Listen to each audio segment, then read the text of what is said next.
This dream was unthinkable in April. The club whose home extends up toward Pikes Peak.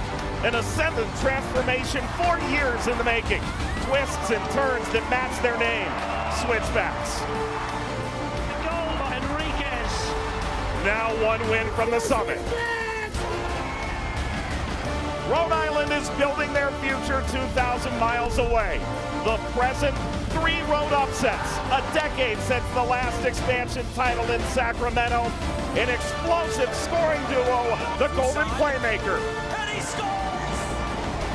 An unwavering belief. Why not Rhode Island? A new USL Championship winner and a coronation on CBS. From the Rocky Mountains in Colorado Springs, we welcome you to the USL Championship final on CBS. Rhode Island FC away to take on the Switchbacks of Colorado Springs.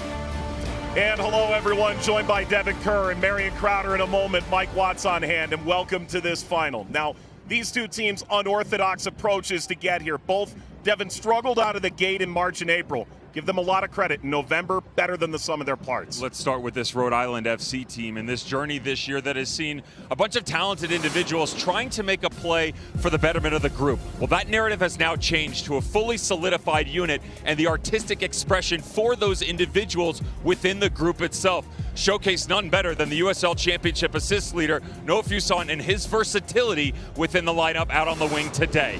On the other side of the ball, this Colorado Springs, take your blinders off. This isn't a singularity. This is a 4-year build that has allowed them to get to this point, showcased by Ronaldo Damas up top and the 9 position and his quality that he provides in the final third. They were known for their offense, but these fans have been serenaded by great defense in this playoff run. The Defensive Player of the Year finalist in the championship is Matt Mahoney. He caught up with Marion pregame. Matt, potentially this organization's first title in its history, and you have a chance to do it in front of a packed home crowd. What is it going to take for you guys to get the win today? Yeah, I think for us all year it's been starting fast, and with the ability for us to be at home, I think in front of our fans, use their energy, try to stay on the front foot. And we know they're pretty big and physical, so try to eliminate set pieces and like I said, go out and enjoy it and hopefully come away with the win. A chilly day at altitude. The fans here in the Springs have waited a decade for this moment. Embrace it. The opportunity of a lifetime in store. The USL Championship final is on CBS.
Most importantly, guys, enjoy the experience, man. Enjoy it. You worked hard to get here. Enjoy it. Don't worry about the outcome. The outcome will take care of itself. Enjoy the experiences. Be the best version of yourself, and they support each other and take it home. Don't worry. Let's go. Dono Smith in the locker room pregame for the first year head coaches in a USL Championship final. Mike Watts, Devin Kerr, Marion Crowder. Devin, Speedy Williams is about to walk by this trophy. He's hoisted it 3 times. They're going to rely on his experience today. He played a different role this year in the best of ways. He says that his understanding of what this league is, the development of it all, led to him taking more of a leadership role. People need to understand this team started 0-5 this year. And Speedy Williams, who leads by example, stepped up and said, you know what, it's time for a players' meeting. That boisterous opinion that needed to be finally came from their midfielder and said, guys, it's time for us to turn this around. It's time for us to get it together. Our fans and this team deserve better. 5 consecutive defeats to start the year for Colorado Springs. Just 1 win in their first 14 for Rhode Island. Here they are on November the 23rd. The USL Championship final. Kickoff is imminent in the Springs of Colorado.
The ultimate home field advantage, altitude, and a sellout.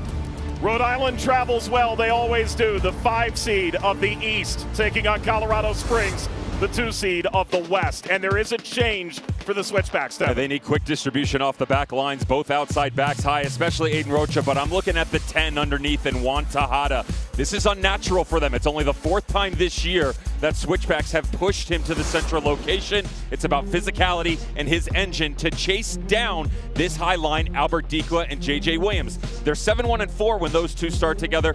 4 goals, 4 assists spread between the two. But how high of a line are they going to play defensively? And the role of Noah Fuson on the outside. He gives you flexibility, but they need consistency on the wing.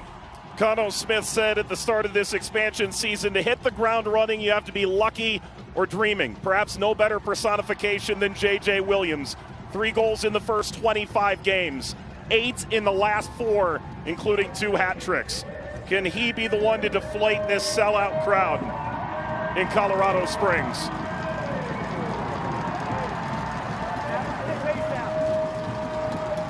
Speedy Williams, 3-time USL Championship winner.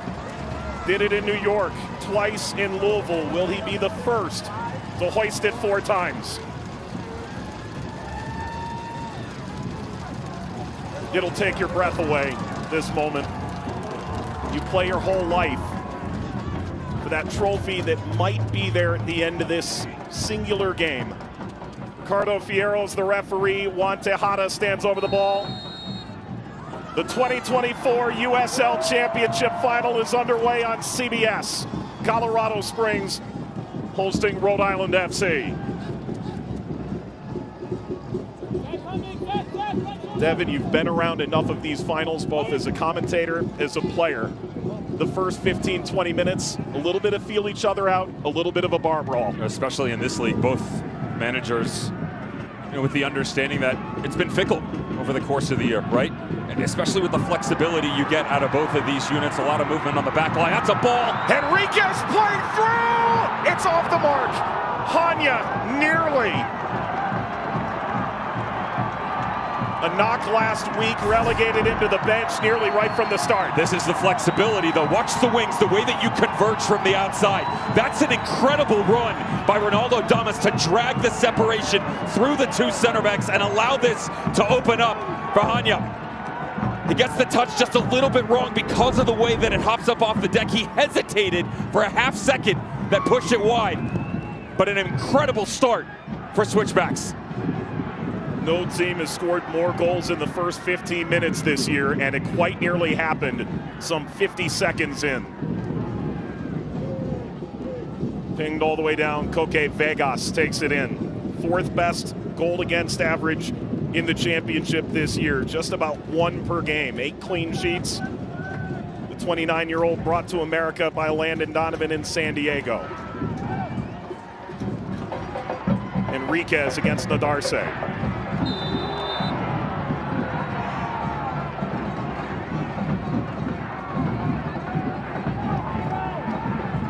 There's just so much between both teams. You look at this back line that early on in the season for Rhode Island FC, Cano Smith, do we want to play 3? Do we want to play 4? Who are my role players on the back line? Who are my leaders going to be?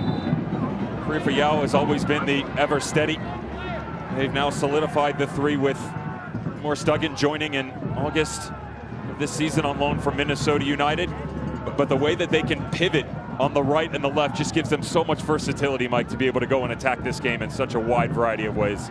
Cano Smith got to know this league quite well. Tommy Sohn's assistant in Birmingham, taking up this expansion project in Rhode Island, doing it as well as just about anybody ever has in this league. And with all that versatility, here's you want the capper coming in. We had a lot of question marks as to what the lineup, what might look like. They have that ability. The strikers up top. Certainly the movement on the outside, and I sat down on the field with him pregame and I said, how difficult of a decision was it to leave Jose Quizera out of the lineup? He said, Devin, I'm not going to change a winning team. It was that simple for him. No question in his mind whatsoever.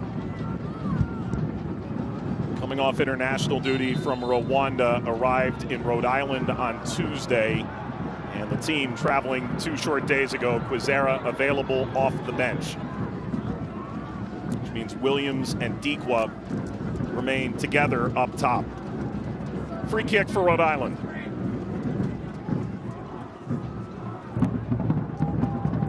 Mark Ibarra stands over the ball. A tremendous season coming over from Pittsburgh.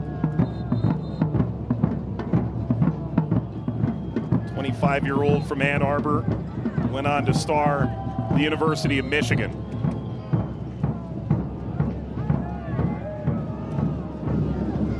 Ibarra.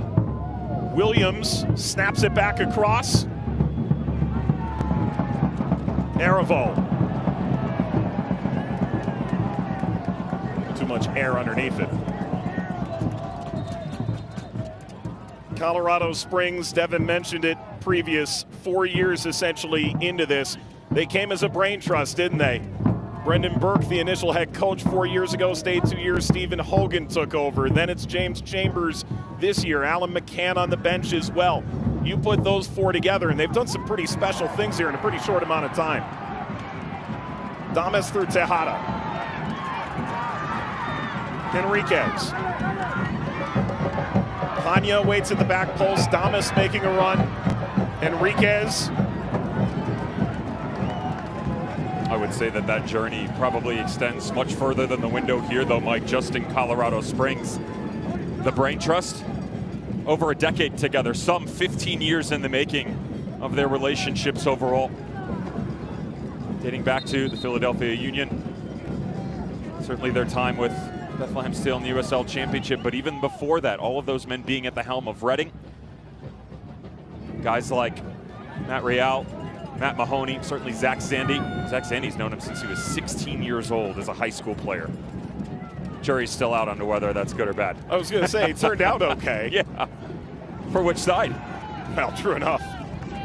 You could argue Zandy's been the MVP of this playoff run, a brace in the conference semifinal, including the eventual winner in extra time, coming off an Achilles tear last year that robbed him of the entire season. Here's Real. Pumps long. Zandy cuts across, nobody home. Dangerous stuff in the back from Rhode Island, and they finally get it out. Real over through Williams. Nervy moment. This is a fairly inexperienced left side of the back line.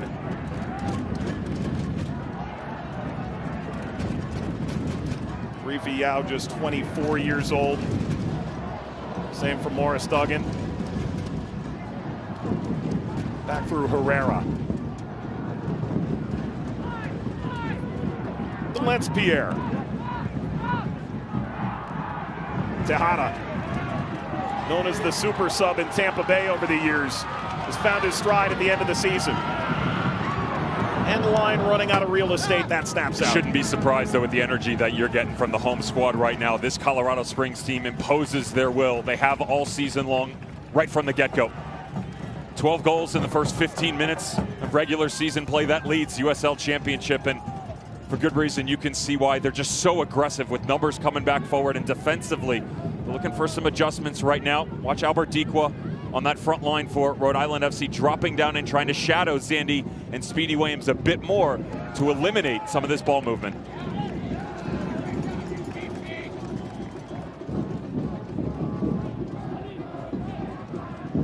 Herrera pitchforks this over Dequa. Real. Ronaldo Damas, 2021 final MVP in Orange County. Huge upset away in Tampa. Speedy Williams.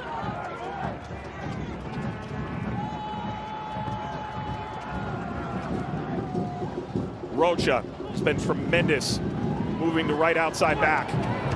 Knocked through. It'll skip away from Rocha and out for the first set piece of the game. Just go back to where it started, though. Again, Albert Dequa just a little bit slow on that rotation. The role that they're trying to utilize him, very similar to what they did against the Charleston Battery. Plays him as a false nine off of J.J. Williams. But when you're delayed in that response, that's allowing them to quickly move to the other side. They're creating space within the midfield, and Mark Ibarra can't rotate over quick enough to get to Juan Tejada. That's just recognition initially, Mike, to eliminate that threat. Rocha to take the corner for Colorado Springs.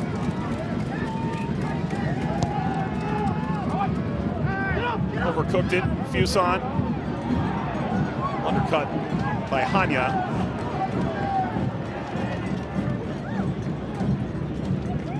Henriquez.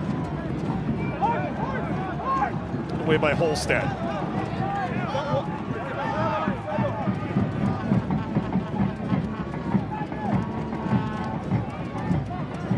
Real, part of the MLS Cup final, an unused sub in 2022 for the Union. They took on LAFC. Dikwa got a piece of that, Pierre. And here's Rhode Island with a chance to make a move. Dikwa, this is offside. And it's worth noting, even in the playoffs, the USL Championship does not utilize VAR, which harkens back to the good old days. A much better step, though, off the back line. I referenced the ability to shape shift. The understanding that you got out of Morris Duggan, very aggressive. Just clean up through. You know, it's the balance, though, that risk-reward. Do I have the ability to step in? If I get there, what's the next level going to be in terms of distributional options coming forward? Such good coverage when one of them decides to go. The ability of guys like Grant Stoneman and Odarse to rotate back in as Yao comes over and lock down the space. There's the aforementioned Stoneman, but right to Zandy. Trying to send Damas. Advantage play by Ricardo Fierro. Damas, that deflected.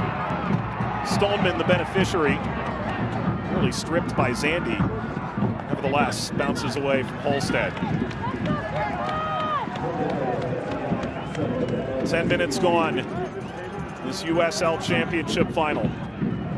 Colorado Springs had been to Western Conference Finals before, but their first silverware a week ago.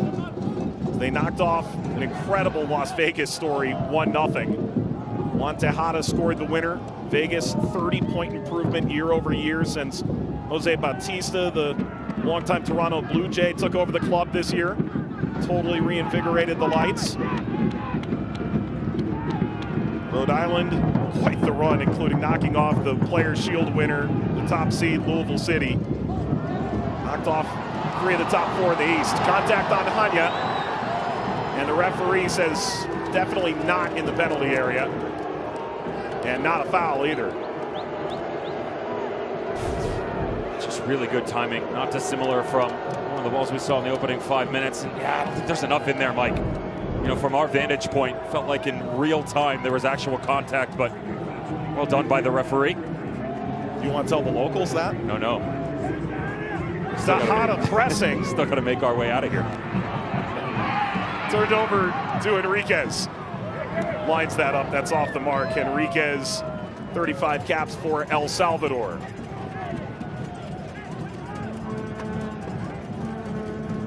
You can watch the USL Championship in Spanish on TUDN next season, the nation's leading Spanish language sports network.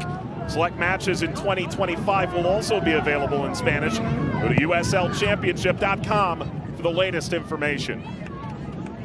Great partner throughout this year. Excited to have the championship final available English and Spanish this year for the first time on network television. You didn't see very much in that, did you? Didn't know you were bilingual. Well, that's why I'm staying on this side of the fence. Didn't get the job for Spanish, understood. No, did not. Christmas is right around the corner. It is. Language lessons in the future? I can barely grapple with English. The physical side of this is interesting. To be fair, I'm not sure how much was in this one. I'm not sure how much was on the decision on the other side of the field. At least he's consistent. Didn't let that one play, pulling this one back as well. Frustration shared by both technical areas. But again, as a player, Mike, that's what you're looking for out of a referee. You talk about the waxing and waning of what could be stylistically in the opening 15 minutes. You're also feeling out your officials. How much can I get away with? How tight is this game going to be called? And what level of consistency are they going to provide us? There are no odds on referee of the year, but it's very possible Ricardo Fierro would be the man. A lot of officials, positive and negative comments from managers, but it's almost universally positive about Fierro. Dikwa, Herrera.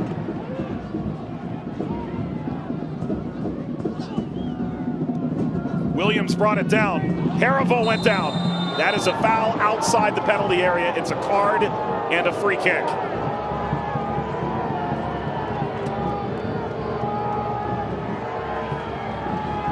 This is a trickle-down effect. Juan Tejada had come very high to come up next to Damas. They didn't get the clearance they wanted to off of Herrera, and then the initial ball, that's one. That's what allows Zach Caravo to come and play this high line.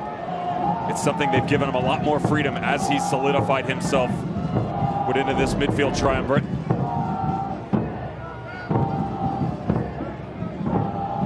Devin, the angle and placement of this ball, where would you like to see this hit? And they have such a wide variety of ways to attack it. This team has 32% of its goals coming off of resorts, 20 in total on the season. They can go direct. They're really good with trickery. Their physical dominance in the air is something they usually like to go after. But again, it is that gray area on this tight angle. How many are in the wall? Exactly how comfortable does Christian Herrera feel with the marks that are in front of him? And Nadarce awaits at the back post, unmarked at the moment. He has 6 goals, the towering center back from Cuba. Does Williams simply go for goal? He did.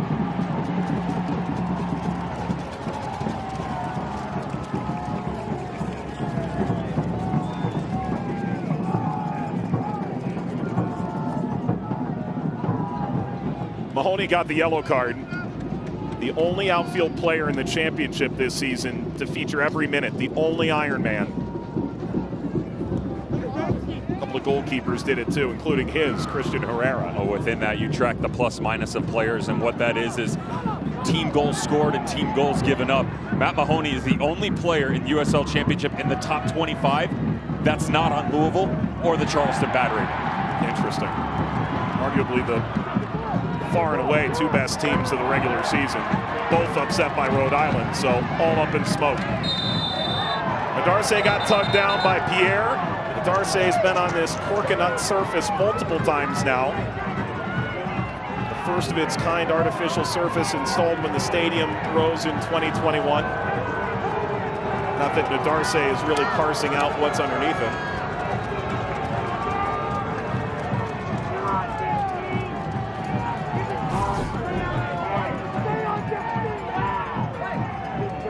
Certainly good body positioning, given that much, and as high as Lawrence Pierre has come into that. Probably didn't need to come up over the top. He had the support and the emotion. Vibrant point of these finals. Difficult to remain even-keeled and make sure the proper decisions are following. Pierre spears this out. Clay Holstead from Birmingham, Alabama, 5 years at Kentucky. 2nd round pick at Columbus last year.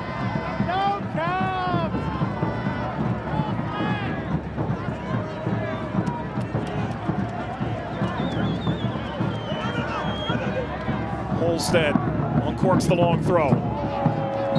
Busan went up for it. A potential head injury stops play inside the penalty area.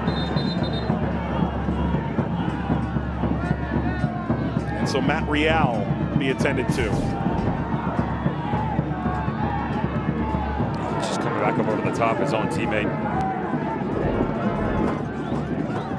Certainly contact, and we talked about the vertical threat that is this Rhode Island FC team, whether it's restarts at the top of the elbow of the 18, certainly from the corner, and the long throw that can be deep down in enemy territory. So the referee parses that out. Rhode Island team in their expansion season. The first 14 games, just 1 win, averaging less than a goal a game. The last 23, most goals of any team in that span, plus 28 goal difference, 14 wins, that 23-game span that saw them up into 5th place. They started this year in Smithfield on the campus of Bryant. They will open a tremendous venue in Pawtucket at the Tidewater Landing location next year. I had a really good conversation with J.J. Williams about their journey this year, and the star striker talking about his personal development. But when he equated it to the team, Mike, to your point in the second half of the season, they are talented. There's no doubt about that. But early on, within their performances, it was one-offs. It was retaining relevance within matches, but guys going on walkabout, trying to find a way to go and get a result. That's not the case anymore. Now you're looking at a team synchronized, right? The way that they move up and down, such quality in their flow. if they change, if they go 3, if they go 4, do we want to drop 5 deep? How many do we want to rotate into the midfield? That has now allowed them to take all of those individuals, create this spectacular group, and then go and attack the game in the right moments. That's the biggest difference between Rhode Island then and this team that has made it all the way to the final. Holstead. You and I were talking to Cano Smith yesterday, and I think the takeaway was the first few months we knew it was coming. Yeah. They got 9 draws in that opening 14-game stretch. Here's Williams, tried to knock it down for Fuson behind him. Foul 1 in the width. This is an incredible touch by J.J. Williams, unfortunately outdone by the clever play of center back Delence Pierre. Certainly one of the areas that Cano Smith would have taken a look at. Are they going to go after Duke Lacroix, who they've moved from the outside into that left center back position? Well, he was coming back from international duty as well, just like Jojea Quizera. What was the appropriate matchup? But for me, this is the correct decision because of his stability. He's a better defender. Now, how quickly can you move off and move this ball forward? That's going to rest a little bit more on Matt Mahoney on the right side, but they're capable. They don't have to go all to the right. He's clever with both feet, but Delence Pierre, especially with the 2 strikers up top, gives you a better option defensively. Haribo clever, not on the same wavelength as Williams. 20 minutes complete in Colorado Springs. Switchbacks from 5th to 2nd in the final 7 minutes, not 7 days, not 7 weeks, 7 minutes of the regular season. By beating Sacramento, they got to host the entirety of the playoffs.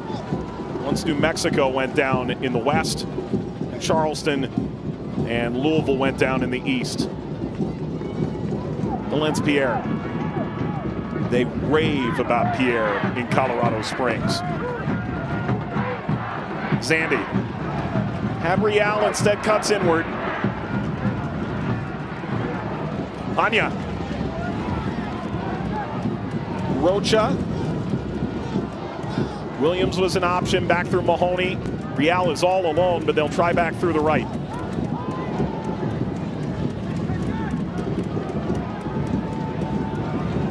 Hanya. Hanya cross! It's in! Tejada! Is he the hero again?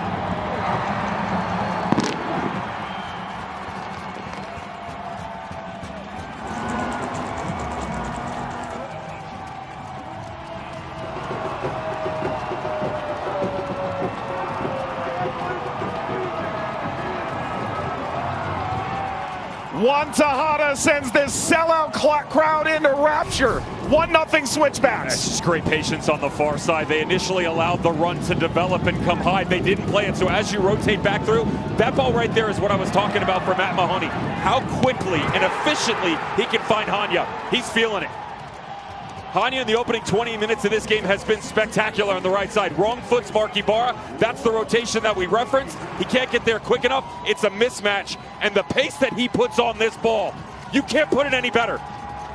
Hit with enough venom, just enough English to move it away from the goalkeeper into the path of Juan Tejada. And the spiciness of the Panamanian and everything that was James Chambers in our conversation yesterday. The biggest decision was who was playing the 10. Checks out 23 minutes in. He trialed in Tampa Bay. The fans there absolutely adored the Eckerd College grad. Spent about a year and a half at Indy 11. Just his 4th goal for Colorado Springs. 2 in the last 2 games. Won the conference final and the go-ahead in the championship final. Dequa, Golden Boot winner, MVP a year ago in Pittsburgh. The biggest of big-ticket acquisitions for Rhode Island. Herrera.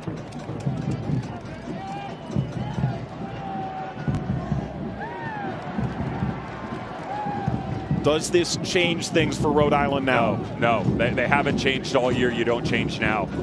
At least not yet. Again, the look that they're trying to present isn't a poor one. They're really struggling centrally in the relationship with Mark Ibarra and his 2 holding midfielders and Zach Haribo and Clay Holstad in front of them. as they want to sit him as the lone six. He doesn't have enough coverage, and that's because of Juan Tejada. Now, obviously, he's the one who gets on the end of it, but because he has to work so much to get to the outside, that shouldn't even be a conversation. They should have had the rotation in initially. That allows Noah Fuson and Morris Duggan to get out there. That's the coverage that you want. Instead, you isolate, and then you go and impact if you're Colorado Springs. No team has scored more goals in the last 15 minutes of the first half than Rhode Island. They'd love to get one, not the least of which reasons Colorado Springs has not lost a game in which they led at half since 2022. 30 straight. Duggan circles back and tried to walk it over the line. Juan Tejada, this young man, in the month prior to postseason play, had only played 83 minutes. Double-digit span for performances for Colorado Springs. Yosuke Hanya in the one-on-one. Again, wrong foot's the midfielder. And if you're Juan Tejada or any player wearing a Switchbacks jersey, what you're looking to do there, 100 miles an hour to the top of the six, put it right in front of me. And Mike, that type of movement, that's something that is ingrained in you from the academy levels all the way through the professional ranks. You get it every single session during your training. And in the biggest moments, coming up huge. Herrera.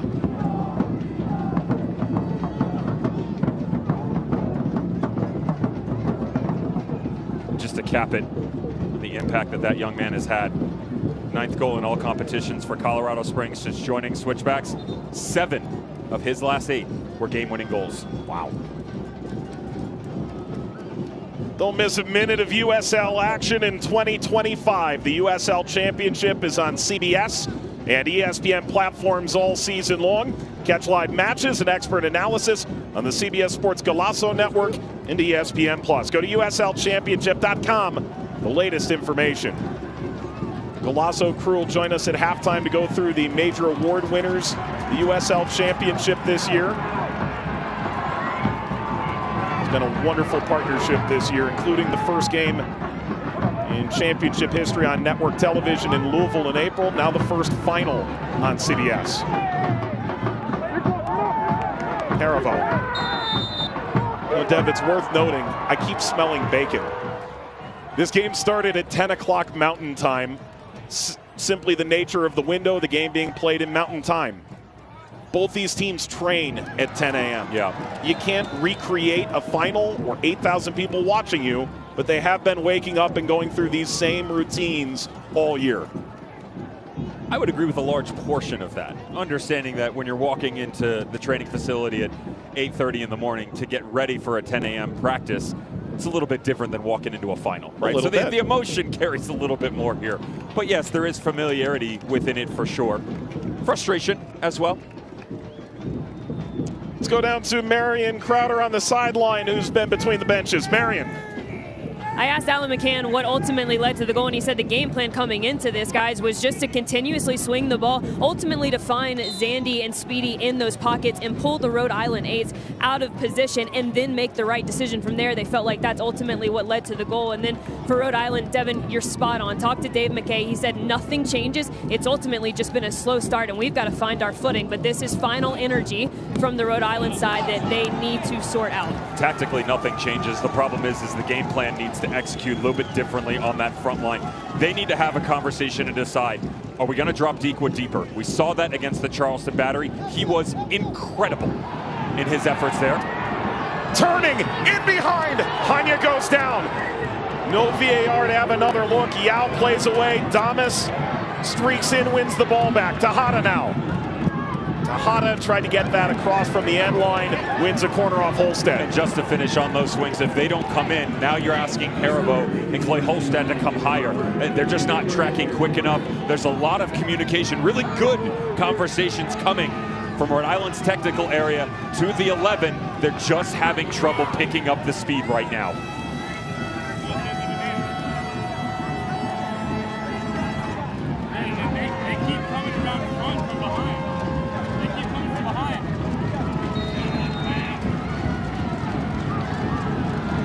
Rocha to take the set piece.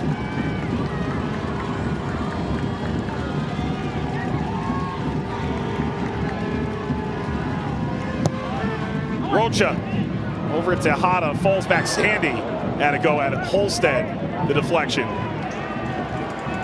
And the referee is going to stop play here and at least have a look at Holstead, who says he's fine. That hit him on the back of the head. Sandy's been remarkable, hasn't he? 2 goals in the semifinal for Colorado Springs come from behind against Orange County. Another corner for Rocha.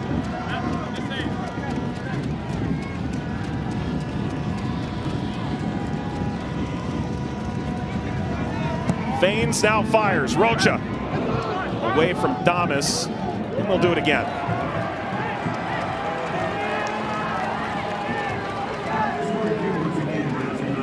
Who's the biggest threat on this set piece for Colorado Springs? Again, just like the conversation for Rhode Island, they can really do it from multiple levels. The problem is the trees that are on the back line for Rhode Island. I mean, Kareem Fayal, 6'2", Grant Stoneman, 6'1", Morris Duggan, nearly 6'5". And Nodarce is a magnet.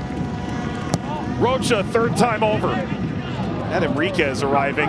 Bounces out to Hanya. Fires the cross in. Koke rises up, high pointed it. Damas was making the run. This goes off the back of Tejada. That's not a foul. He's turned the other way. Goalkeeper is almost protruding himself outside of the box. There's no argument whatsoever here. Completely agree. Again, he's turned around. He's coming the other way. You've gone after him right into it. You're outside of the box. And these are the things, also, that's emotion and frustration, not just because of the moment. What has been the opening half hour right now. Calm things down, right? Settle down. Easy, steady. You're here for a reason. Start to string together a couple of passes. They're not winning enough 50-50s up high.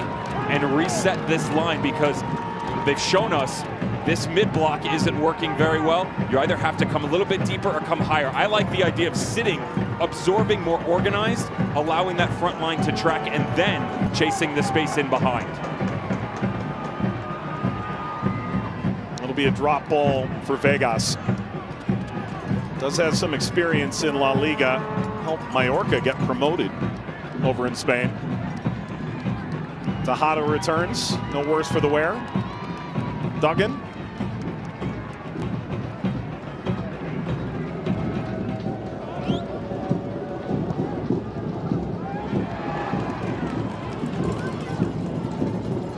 Enriquez.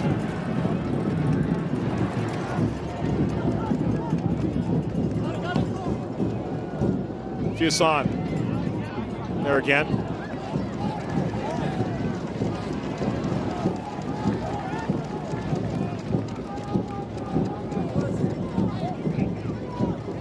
There's Enriquez. Chose not to accept a call-up to El Salvador in the international window last week. Gave that away cheaply to Dequa. That's better, though. Holstead glides by Williams.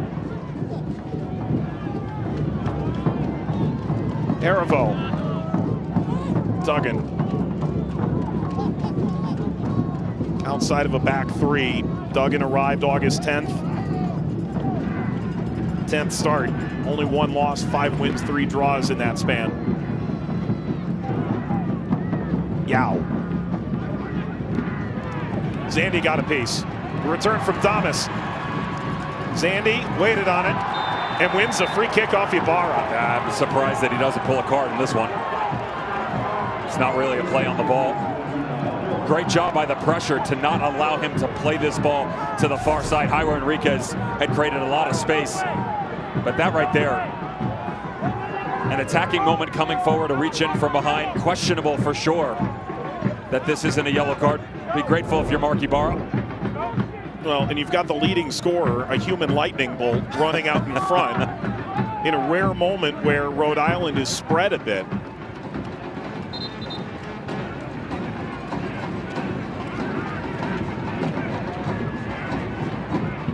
Dequa confirms the exact placement of the ball. Cano Smith looks on. Aiden Rocha played a couple of years of outside back at Georgetown, but was the Big East midfielder of the year. Spent a season under Ryan Martin at Loudoun United. Outstanding at outside back.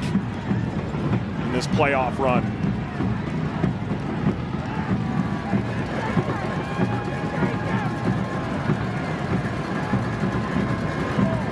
Rocha launches. Well, Thomas has a little extra in him, doesn't he?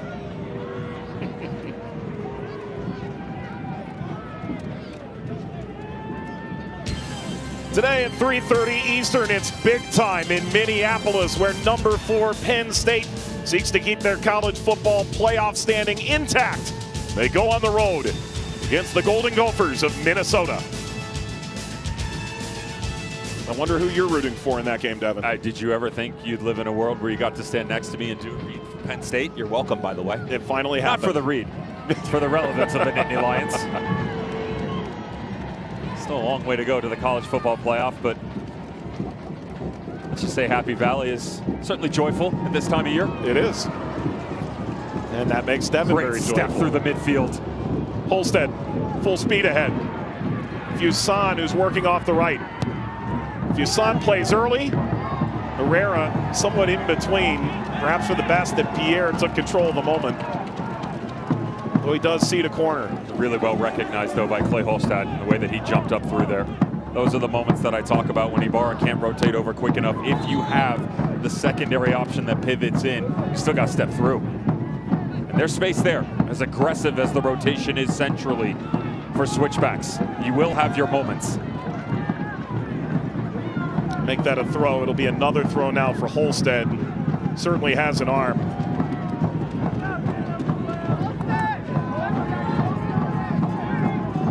Holstead.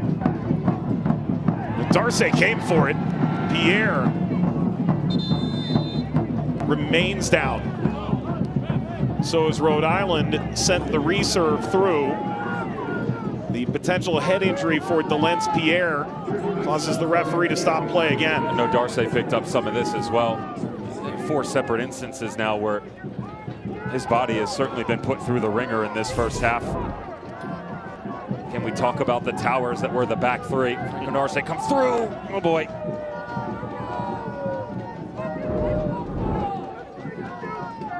Again, you can look at the moment and say it's a foul. You're not worried about that right now. No. Very high between the two of them, and Frank Nodarce and Delence Pierre. Fun battles in the first half. That one is one not to be remembered.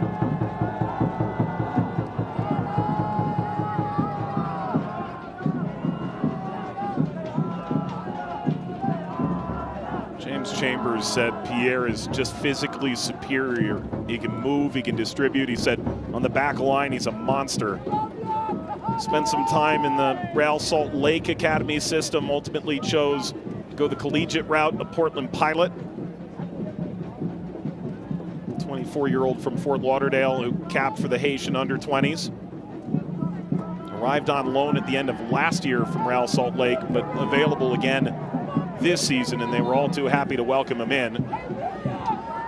You can see Duke Lacroix, who just returned from international duty with Haiti, up and about. He'd be the like-for-like change. They immediately had him up, and this is a massive concern. That's not taking away from the ability of Duke Lacroix, but the impact that Delence Pierre has had at that center back spot next to Matt Mahoney. Great job between the two of them, J.J. Williams and Albert Dequa. And there's frustration by the fans. Apologies for the peanut gallery in the background, but this is a very bad injury. The head-on head, the way that it grabs him right on the cheek, and it will change things if they have to come to the sideline and make the switch. Devin, I think we saw a lot of Duke Lacroix. First off, he was a striker in the Ivy League at Penn. And then he finds himself at outside back for quite a while in Sacramento. If Pierre is unable to continue, how different is this look? The question is whether or not they are going to have to do it. They're pointing to the corner. They're bringing him. Duke Lacroix looks like he's going to be coming on. Some tactical adjustments, which will be stay steady. And, you know, one of the things you get out of Duke Lacroix, both good and bad, is he's very aggressive. He likes to chase up into the midfield. They allow him to do so. But with the high numbers that you get out of Albert Dequa and J.J. Williams, and to be honest, their lack of understanding to come down in, this is an advantage for Rhode Island. Again, defensively, we talked about earlier Delancey-Pierre and how stable he is. He's clean on the ball, really good in one-on-ones. Duke Lacroix gives you a lot of ground coverage, but defensively you are going to lose some, and they're down to 10 right now. Indeed. Forward from Duggan, snapped up by Herrera.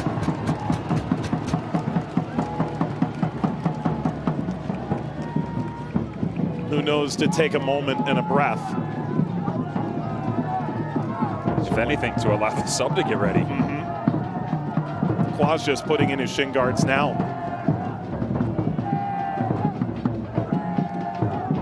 You can see Pierre making his move. The referee just received the purple card, which means a concussion substitute.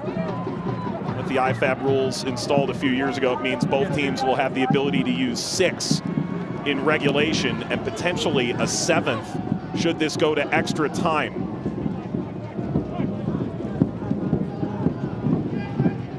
So it's very possible everyone on each bench could find their way into this game. And for the moment, Mike, before the sub, the little change that is Speedy Williams out of the midfield onto the back line, and Matt Mahoney sliding back over. Speedy's got a really good understanding of space, but the power that JJ Williams presents.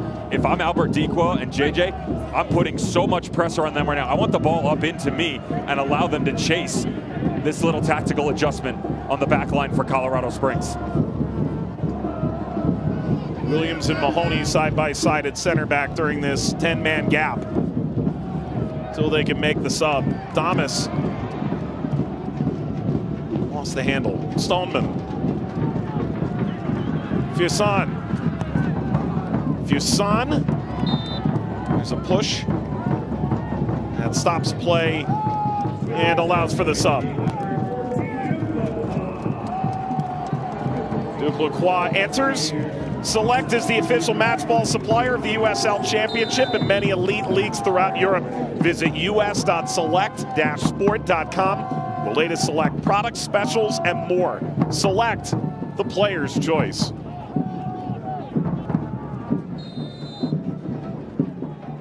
So that does not count as one of your 5. Both teams will now have the ability to utilize an extra window and an extra sub by virtue of the utilization of the concussion substitute rule.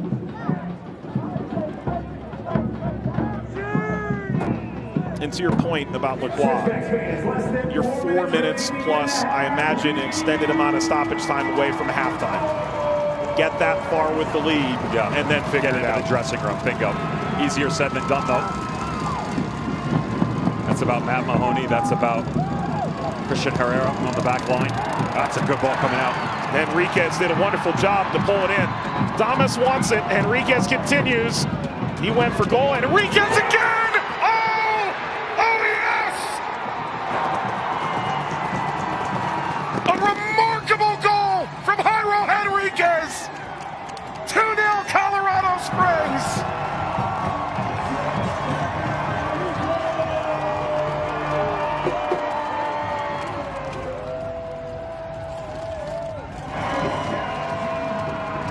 When he arrived, Brendan Burke said the league will be scared of Jairo Enriquez.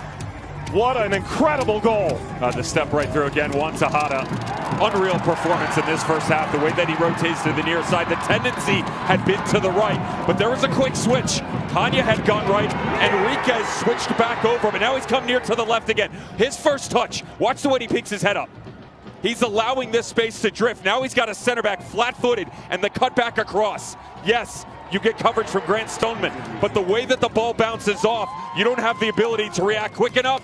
This is why they brought him here. His goal against Oakland to get the party started in the opening round of the USL Championship playoffs. And the proper technique put forth. Near post, upper corner.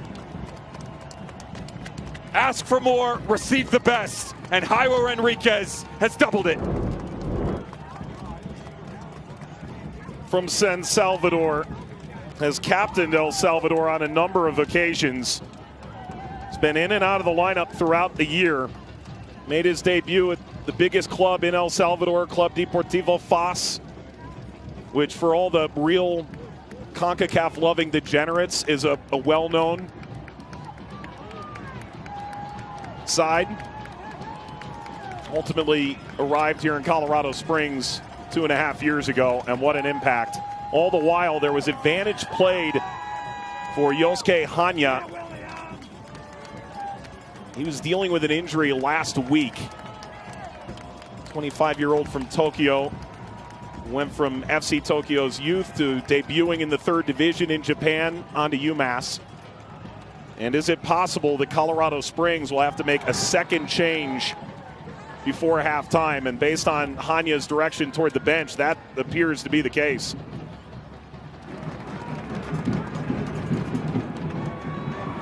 So again, the Switchbacks are down to 10, but they're up by 2. And that injury was sustained in the 2-1 comeback victory against Orange County. Went down in the 42nd minute. They brought in Quincy Armand. The difference is Williams for Dequa. Lacroix got it away. And now the decision is going to come central. I would imagine that this is going to be a Maraca coming on. He'll slide into the 10, and then Juan Tejada jumps to the outside. If that's the direction they decide they fully want to go, that changes things as well. You get the move on the back line, and now all of a sudden centrally, Mike, things open up a little bit more.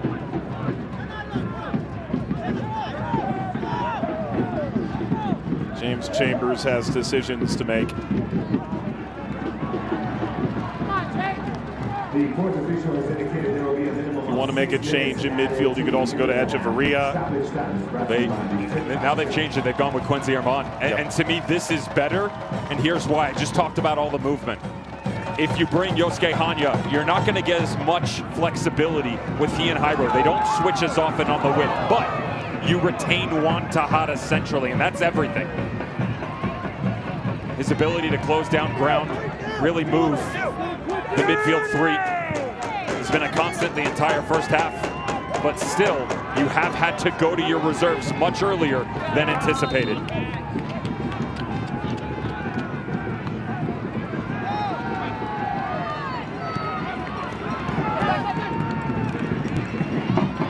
Enriquez.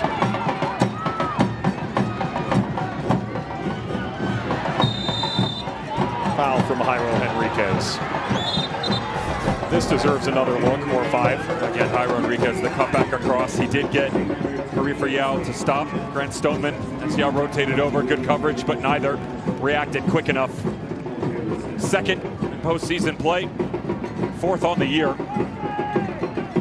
Just an unreal finish. Just in that moment, to plant your foot, to come back to the right, come across the body, catch it clean, and not allow the goalkeeper to make any sort of movement on it whatsoever. Such a high degree of difficulty. It was Tejada with a tap-in front of goal in the 22nd, Enriquez the 42nd from distance. Yaman came on a moment ago for the injured Hanya. That's the 2nd substitute, although the additional window and sub provided by the concussion substitute rule that was utilized for the injured Delence Pierre previous.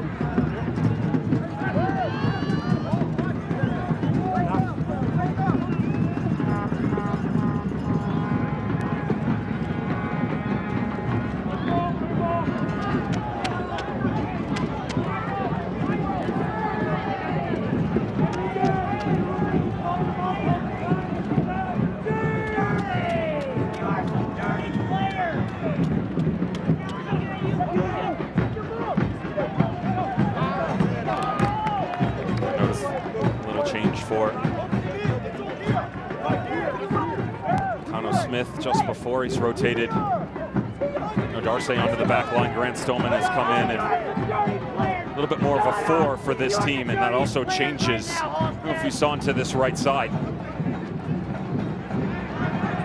Here's Enriquez. More of that analysis coming up at halftime. Also, the Golasso Studio Show breaks down the major award winners in the championship this year. A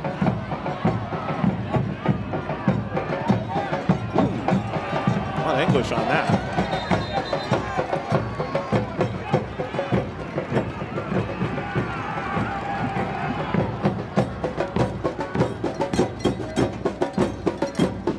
.635 feet above sea level. It was 3-1 Colorado Springs when these teams met back in late May.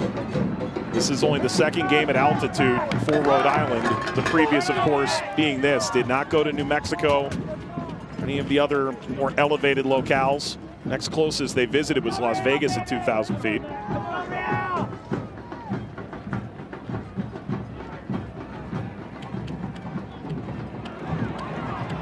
Thomas.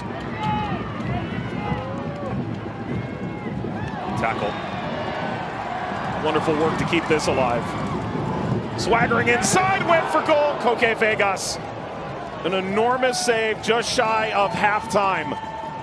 And Yerman just came into the game and was looking for just his second career pro goal. This is Mo, though. A little cut back to the inside. We saw his success at the collegiate level with the University of North Carolina.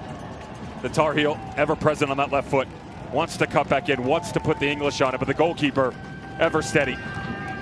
Good save by Coque.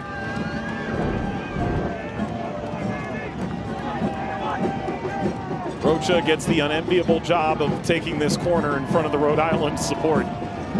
Traveled 300 fans in total. This a final in their first season. Rocha crossing. Fuson. Armand lets this out.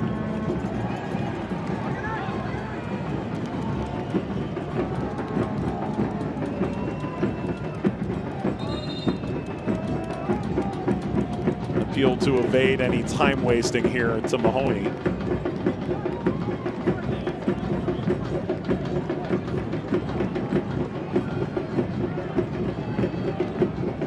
Tejada stays with Colorado Springs still.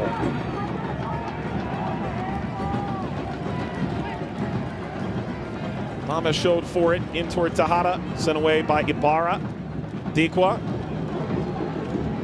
Holstead outfoxed. Sandy out of play. And so Colorado Springs with a 2-0 lead here approaching halftime. If you're James Chambers, not really much more you could ask for. If you want to be greedy, sure, maybe another goal, right? You've had to go to your bench, but they've been very steady on the back line. They've eliminated any threats coming forward. Only 2 shots in the first half for Rhode Island. None since the 15th minute, and none that have been put on frame. But I would imagine that Connell Smith is going to have an idea that he may want to change this, and maybe as immediately at halftime they need better width, they need better movement through the midfield. They have never come back from a 2-0 deficit this season. To lift the trophy, they'll need to do exactly that. Colorado Springs is 45 minutes away. Let's go down to Marion with Colorado Springs head coach James Chambers. James, you're well on your way to making the fortress that is Widener Field become a reality, but you had to go to your reserves a bit earlier probably than you would have liked due to some significant injuries. How does that impact things tactically in the second? It doesn't change too much for us. I think we were very good in control of the game for a period of time. They started to make it a little bit more physical, and we have to adjust to that, match the fight, and then make sure that football takes over. Including the playoffs, you're 13-1-2 at home when you're leading first. How do you close this one out to get the 3 points? You have 45 minutes left. Your stats don't mean anything, with all due respect, so apologies for that. But no, look, we've given ourselves a half-decent chance. We've got to make sure we come out. They're going to throw a little bit more at us. I imagine they'll throw the kitchen sink, and we've got to be ready for that. Thanks, James. Cheers, guys. The mentality in a championship final. Early fireworks. Rhode Island came a long way. They'll need to go an even further distance to come back. Switchbacks up 2-0 at the half on CBS.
Hello, everybody, and welcome to halftime of the USL Championship match between the Colorado Springs Switchbacks and Rhode Island FC. Great to have you with us, and the Morning Footy crew is absolutely pumped to be here as well. I'm Susanna Fuller. That's Nico Cantor, Charlie Davies, Alexis Guerrero. As a reminder, you can catch Morning Footy every Monday through Friday morning at 8 a.m. on the Galazzo Network. It's a great show. We cover all things football, lots of USL talk, so check it out for sure. And it's been a big week off the pitch in USL Championship, as well as the end of season awards have been handed out. So we're going to dive in, starting with the goalkeeper of the year, Nico. Yeah, Eric Dick of the Pittsburgh Riverhounds. They had a sensational season defensively, but he had a really great campaign. Listen, at 30 years old, he wasn't getting minutes in a couple of stints in Major League Soccer, but he came up clutch this season, 14 clean sheets. 26 appearances with only 18 goals allowed. So it's awesome to see someone have a breakout season like this in the USL Championship. Indeed. All right, let's move it along to Defender of the Year, Alexis. That's right. And what do you want out of a good center back? You want someone who's going to be there for a while. And that's exactly what I think about when I think of Grant Smith. Just stands tall, is absolutely amazing. He started every single match and played the most minutes of any Charleston Battery player, 2,598 minutes in total. Got himself an assist, 2 goals. Charleston only allowed 35 goals and had 13 clean sheets, and a lot of it's because of Graham Smith. Wow. All right, let's move it along to Young Player of the Year, Charlie Davies. Oh, Elijah Widener, the older brother of Josh Widener, who went on to Benfica. But this is a player who in 2021 broke his leg. He missed the entire season. 2022 Comeback Player of the Year. And here he is, deserving of this award. 33 appearances, 6 goals, 1 assist, 201 duels won, most on the team, 4th most successful duels in the league, and most successful tackles on the team. Well done, Elijah. You love to see it. All right, how about the Coach of the Year, Alexis? This is a guy you spent some time with. That's right. I was there for the big derby match against Indy 11. I got a chance to speak with Denny Cruz. Very serious, but the man knows his tactics, and it paid off. He led Louisville City to their first USL Championship Players Shield title, improved the club standing by 26 points. They finished on 76 points, and their goal differential this season was plus 43. Wow. This squad was balling, and that's because of you, Danny Cruz. And he's a great guy. Someone I competed against, well deserving. All right, and Charlie, how about the big one, Player of the Year? The big one, Nick Marcanic, 28 goals. He sets the all-time record. The last record was 2001 from Paul Conway, also of the Charleston Battery. So incredible from Nick Marcanic, and 9 game-winning goals of those 28 goals, 5 assists to go with it. Look at just his movement in the box, his finishing. This is a young kid with so much potential, so much so that he's going to the 2nd division in Spain, the Segunda Division La Liga. So incredible accomplishment from Nick Marcanic, and I'm excited to see his future. Wow. Nico, what can you tell us about that club that he's going to? Yeah, Club Deportivo Castellón. It's a team in the Valencia community right outside of Villarreal. So first off, he's going to be living the life on one of the coasts of Spain. But it's a team that just recently got promoted from the 3rd division into Segunda División. So they're mid-table at the moment. Let's see how this project continues with their new manager. So it should be exciting, a little bit of a learning curve, but it's great to see that they're producing these type of players in the USL. Amazing stuff. All right, a huge congrats to all the winners. Again, tune into Morning Footy every Monday to Friday morning at 8 a.m. for all your global football coverage. We're going to take a quick timeout, but lots more halftime coverage on the other side. Don't go anywhere.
The USL Championship final on this late November Saturday outside of Pikes Peak, Widener Field.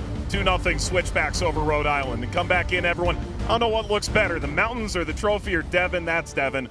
I'm Mike. Devin, what's the takeaway from that first half? If you're James Chambers, you couldn't have asked for a better performance from your Switchback squad. Complete, 2 goals. And if you're Conno Smith and Rhode Island FC, you need to walk into the dressing room at halftime and say, guys, that's not us. That's not our identity, and we need to change to bring more emotion to this second half that was all Switchbacks from the get-go. Again, this team leads the USL Championship in goals in the opening 15 minutes. Well, it took us just over 20 to get there. Biggest question coming in, Juan Tejada into the 10 spot. James Chambers says, I'm going to do it. He gets his opening goal from the Panamanian. They were off and flying. The game had actually leveled off a little bit. But then in a transitional moment, which Rhode Island FC lacked organization throughout the course of the first half, quick distribution off the back line. And what you want to watch is the space atop the 18. As they start to bring themselves back, same rotation. Mark Ibarra doesn't get there. Zach Caravo trailing too far behind. Clay Holstad can't rotate over off the deflection. And Jairo Enriquez makes them pay for the second of the first half. Rhode Island fans, many traveled, many more are in Providence on this Saturday afternoon. And they're hoping there are better highlights for the expansion team. It's 2-0 Colorado Springs, the second half, coming up next on CBS.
From the beginning of March, they chase this trophy. Who climbs to the summit in the USL Championship final? The League One final last Sunday. Schneider in the 3rd, Dolabella in the 19th, Kunga in the 71st. Union Omaha, back-to-back champions, knocking off Spokane Velocity 3-0. There will be changes for Rhode Island in the second half. Can they come from 2 goals down for the first time in their club's first season? Vega sends it away. Quizera and Panayotu in off the bench for Stoneman and Ibarra, as this runs all the way through to Herrera. Panayotu, multiple loans in from New England, get a chance to impact this final. We mentioned Jojea Quizera in the first half.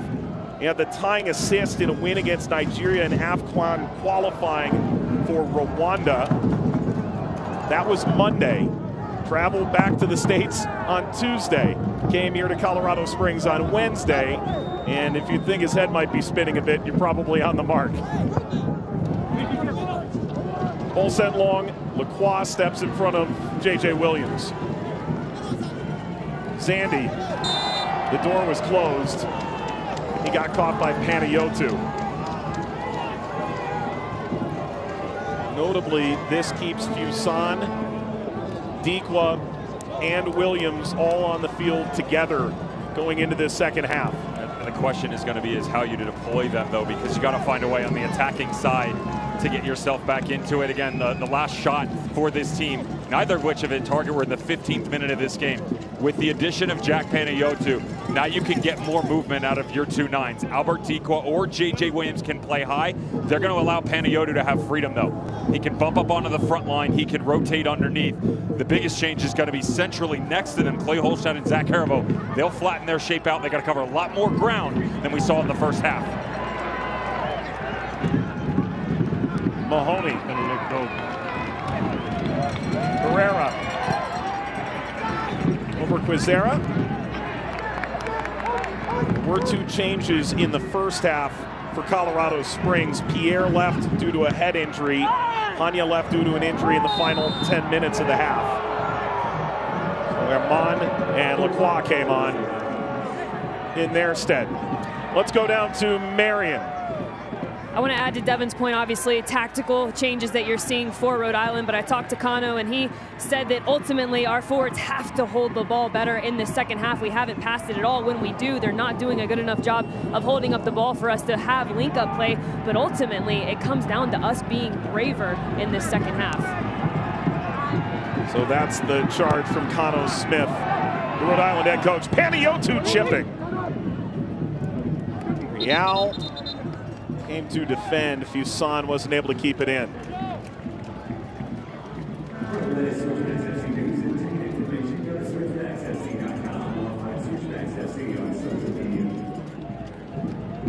Herrera really getting his chance last year, the breakthrough. 27 starts, 10 clean sheets.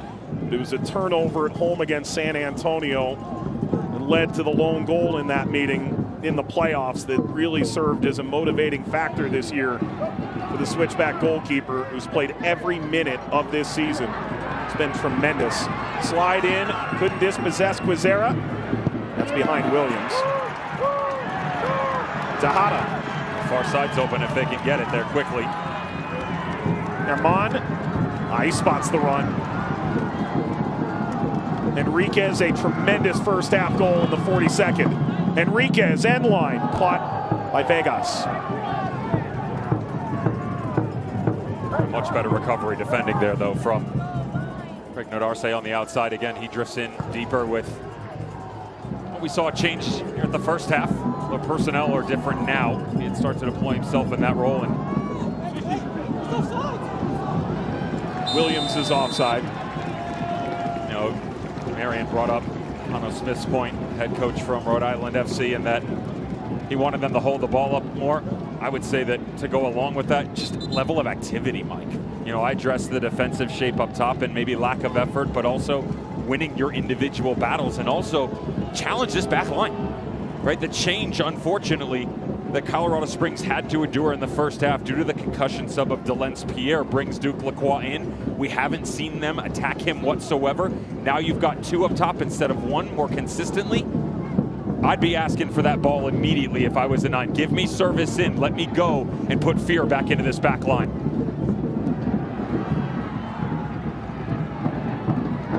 Rocha. Damas, 8 goals in 8 career playoff games. Damas will not get his 9th there.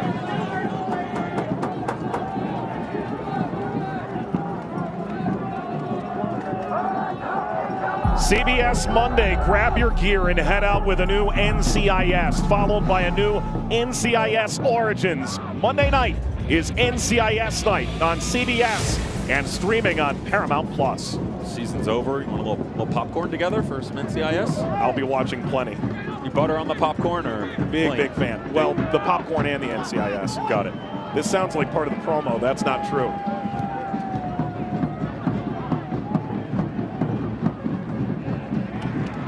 Turned over from half field. Vegas was caught. It soars above the bar.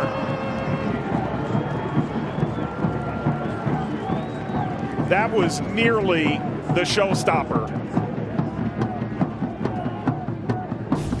They walk into the dressing room at halftime, and Jairo Enriquez said, you know, why not? Little FIFA? Got the power button wrong. Not by much. Enriquez said that goal in the first half was fine. Check this out. Holstead. Aravo's been on a tear since arriving. Herrera came outside his penalty area and ran into his own man. Ran into Mahoney.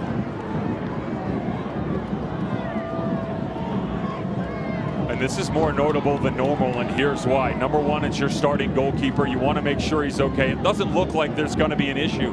But yesterday, as we were here during the training session, Jackson Lee, who at one point in time this season was the preferred number one due to lack of form, who's now the backup goalkeeper, he went down.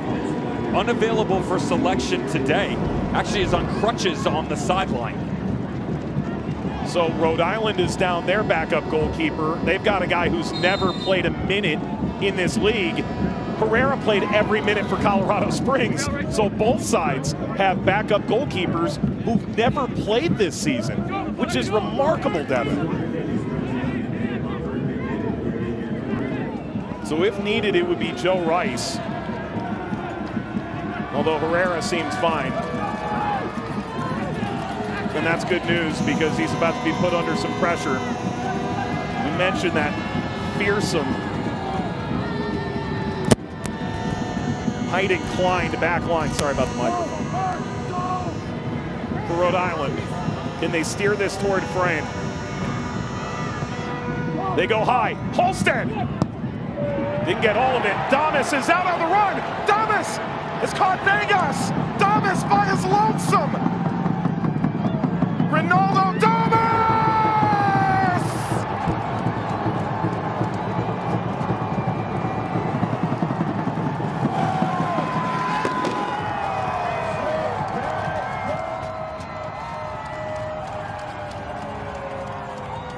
Nine career playoff games, 9 career goals. Yeah, this is a set piece that Rhode Island goes after regularly. The problem is that high line that we were concerned about in the run-up play comes and bites them on the set piece. They don't have the coverage, and even on the track back by Clay Holstead, tremendous effort that he puts forth. The touch that Damas brings centrally pauses. Koike Vegas just for a second. Notice how flat starts to lean, anticipates the wrong way.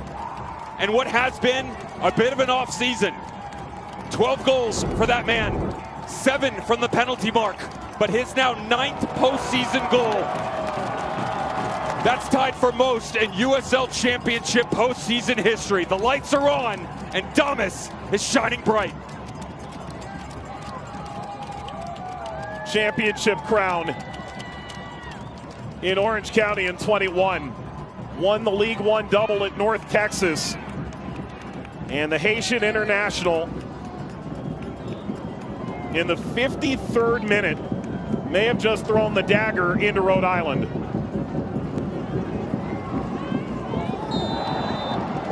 Rhode Island, this incredible postseason run, and they've played some wild affairs along the way. They had to go on the road to 3 of the top 4 seeds. Indy 11 in the 4-5 game.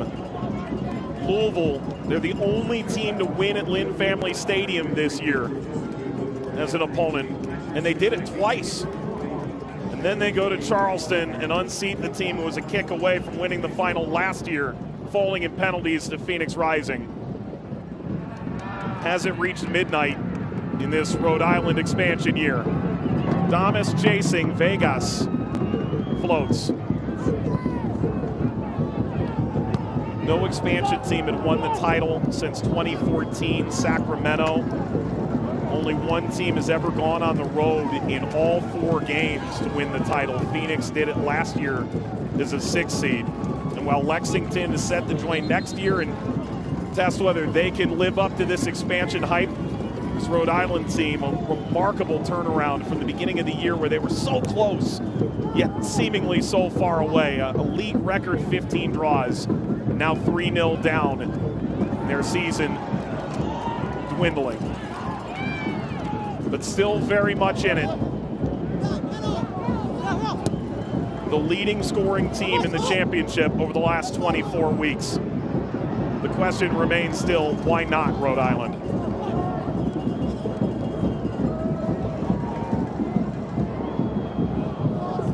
Bounced away from Henriquez.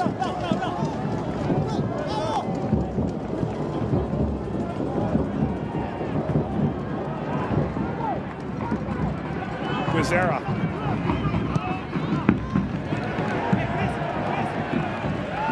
Let's go back to the goal and what was the dagger. Just look at the back line. How does Colorado Springs have Ronaldo Damas so high with not a single mark in sight?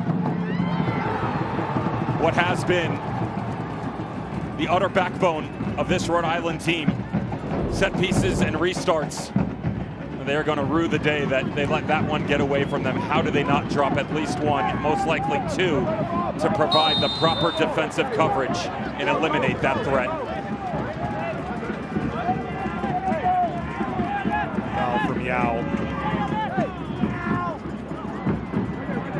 A bit ironic, by the way, in the lead into this game. Conversation with that man right there, head coach of Switchbacks FC, James Chambers. I talked to him about Damas's presence up top. I alluded to it in the goal call, and we said that what sort of aggression and confrontational line do you think that you're going to get from Rhode Island? Because if they come too high, it feels like Damas is going to have the ability to get in behind. He said, we expect them to press us. Pressing, people confuse it, doesn't necessarily mean you're playing all the way up high. That's where your line is set. But within it, he said also Damas, he's got great first step, even a second or a third, top end speed. He's not exactly winning any popularity contests, and the back end of that is so important because of how clean he was and the space that Clay Holstad was able to close down.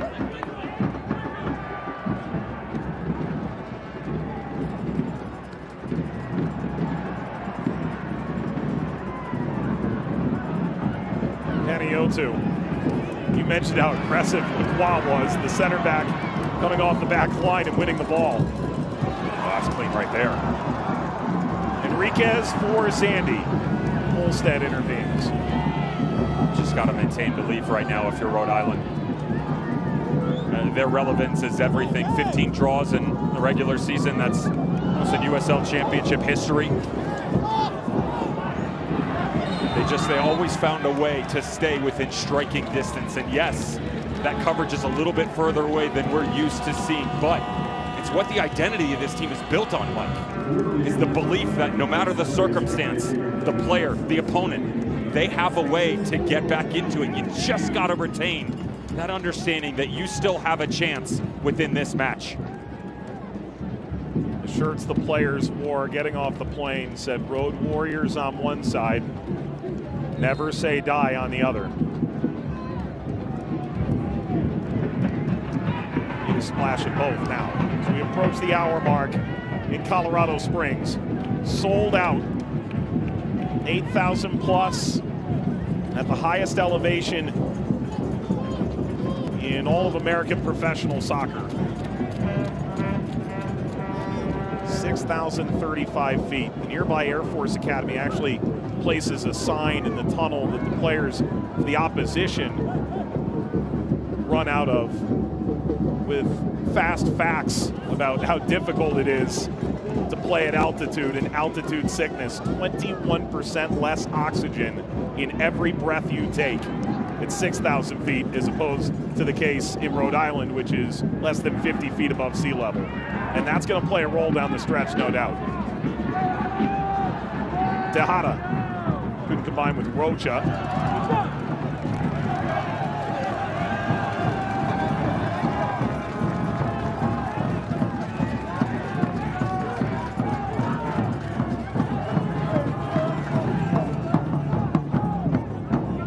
Williams clashes Thermont.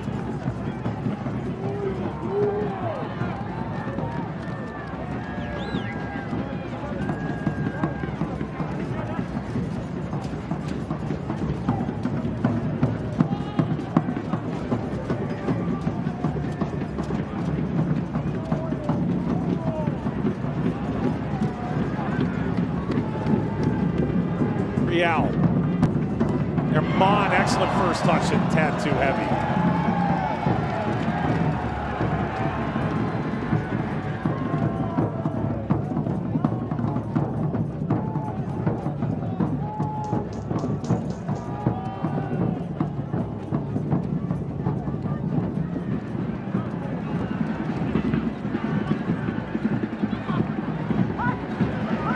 Quizera.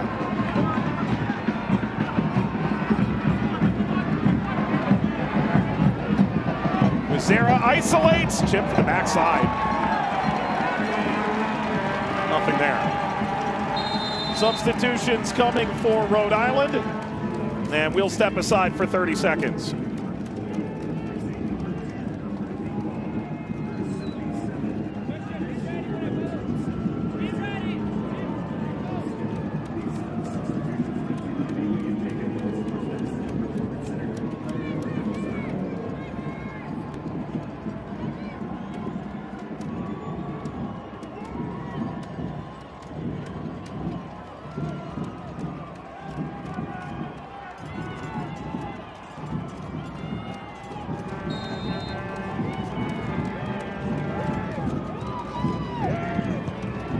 Nothing Colorado Springs. We've eclipsed 62 minutes.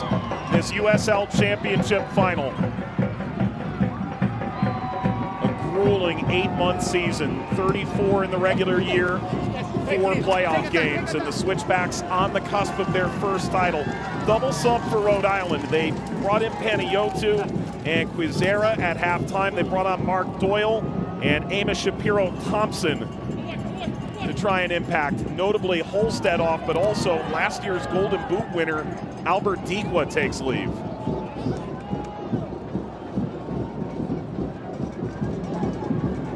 Doyle. All whipped in over Williams' header. No, Darcy, what a save, Herrera! Elastic stuff, the first time he's truly been called upon. He wants the intensity in front of him, though, to come up to another level. Much better ball movement from Rhode Island as it rotates to the outside. Uncharacteristic right flank for, I don't know if you saw it, but well served in. It's eerily similar to the ball that we saw in the opening goal for Juan Tejada. Good presence up top, good pressure. Corner. Herrera swipes. Damas chasing. Araval had that covered. This is Shapiro-Thompson, who played just 47 minutes this year. Zandy in a blender, sent toward frame, falls in front. Herrera, the initial save, and Duggan nails it wide. Well, now Herrera's in the game.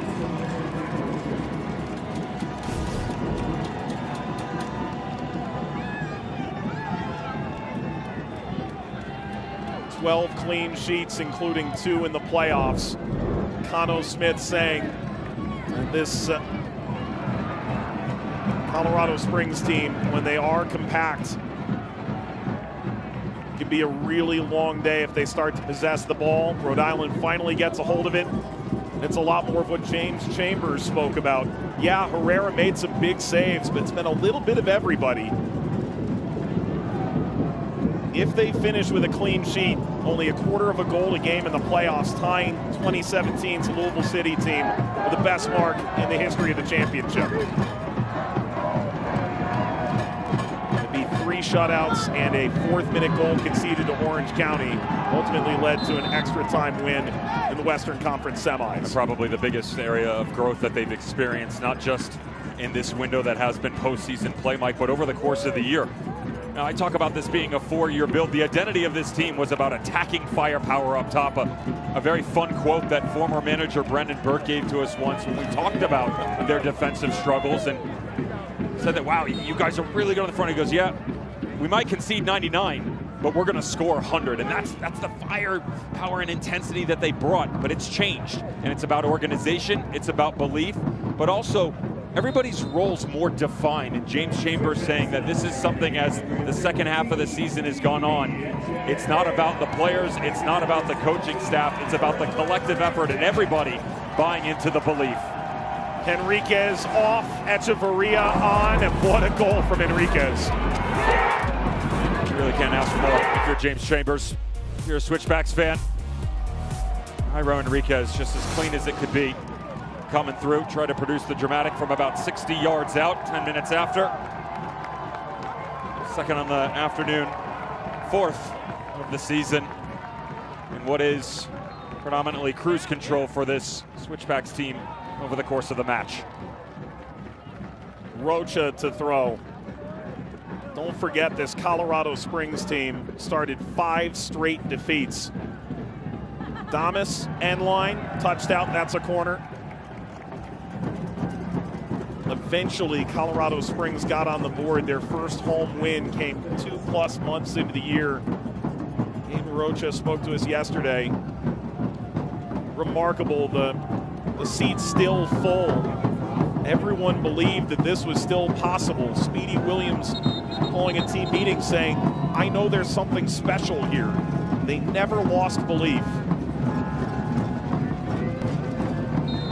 From dead last through 5 weeks to finishing 2nd out of 12 in the West.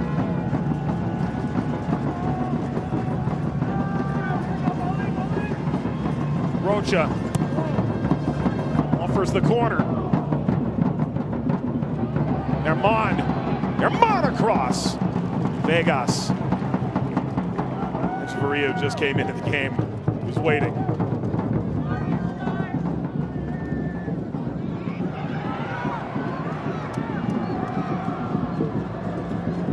Devin, you and I have been around this league long enough. We were at the old Widener Field. It was just metal bleachers. And 2021, they build this remarkable venue on the edge of downtown here in Colorado Springs. They pack it more often than they don't. Soon, Rhode Island will understand that feeling, moving from Bryant over to their new stadium in Pawtucket. It is night and day from when Colorado Springs was initially at this level. Played long for Zandy. Thomas waiting centrally. Yao chopped it down.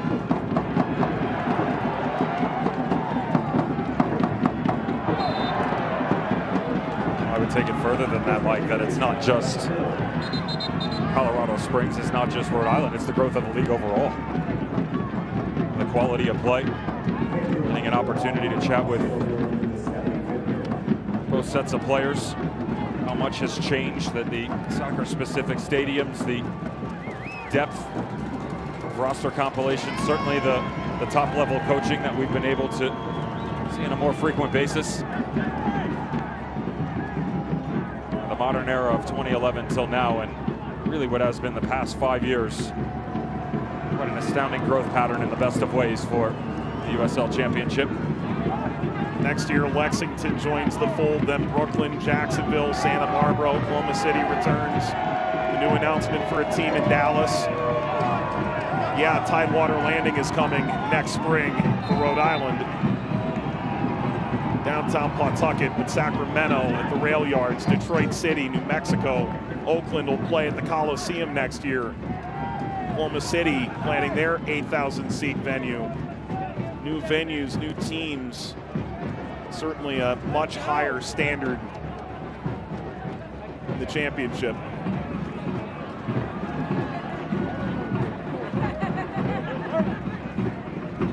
Panayiotou and Quizera stand over the ball.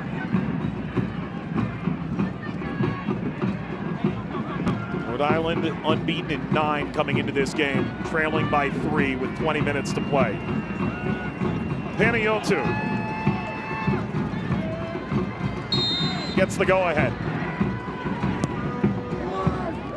Decent ball, header, back post, skims over the top from Nadarse. Let's go down to Marion, who's catching up with the Colorado Springs staff.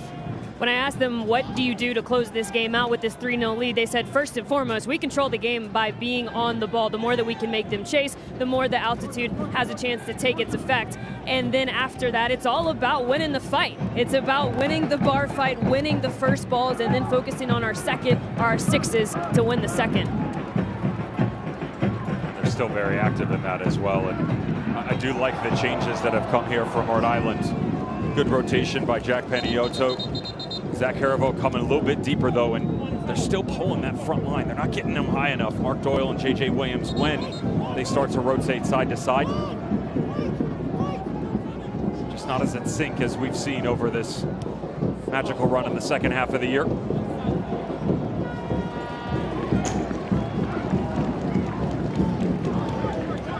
Kofi Chumesi awaits to enter. Taken quickly here by Rhode Island, usurping their own sub. Ball played in, takes a deflection. Herman to the bleachers. Colorado Springs 3-0 ahead at Widener Field. Back in 30 seconds.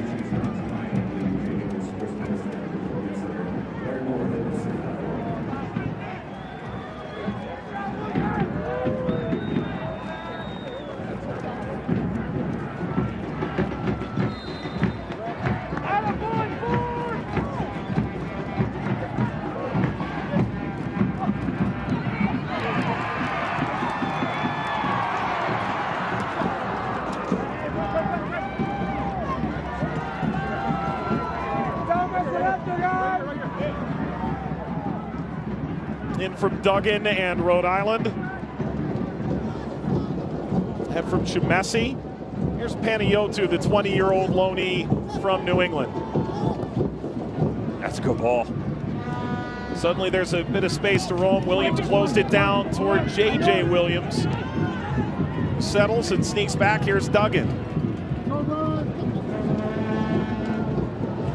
Picked off the route to Aravo.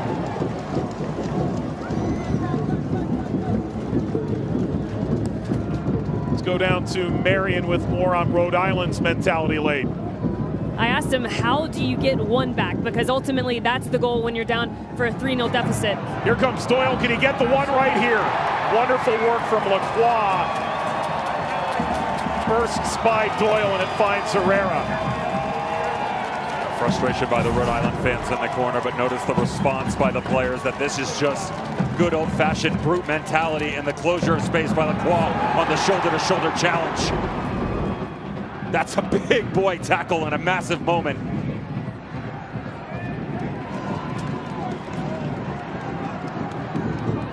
Tejada working through Zandy, who goes down. How about we go back to Marion before you're so rudely interrupted? I mean, how dare they? But it was actually right on cue. The Rhode Island bench feels like the goal is going to come either in a transitional moment like that long ball direct over the top, or it's going to come on a set piece. Set piece we've addressed a couple of times, certainly not surprising. The long ball is something that I would say that I half agree with. Yes, it could come from there, especially as you add numbers up high, but you still need activity, and that's really the best crossing pattern we've seen between this front line. The entirety of this match, well recognized by Mark Doyle, pinched off the shoulder by J.J. Williams. Zandy crossing, Vegas.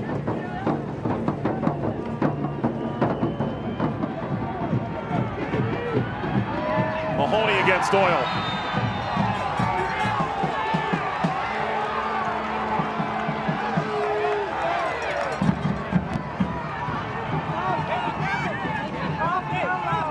Rocha doesn't want to take that throw. Doyle playing much of his career at St. Pat's, the same team that James Chambers featured prominently in Dublin. Irish First Division Player of the Year, Doyle. A couple of goals in just over 1,000 minutes.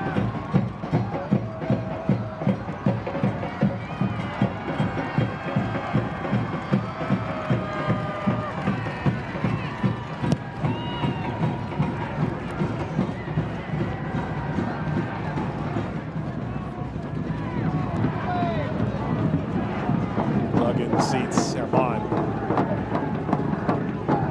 Quarter of an hour in this championship final.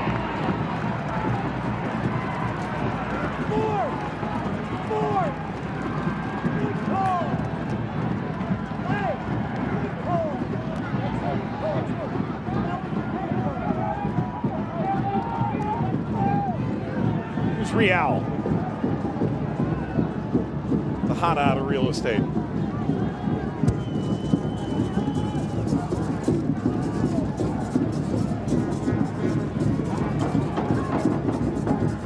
Here's Nadarse. Doyle. Duggan. Long for Quizera. Contact with Rocha, free kick.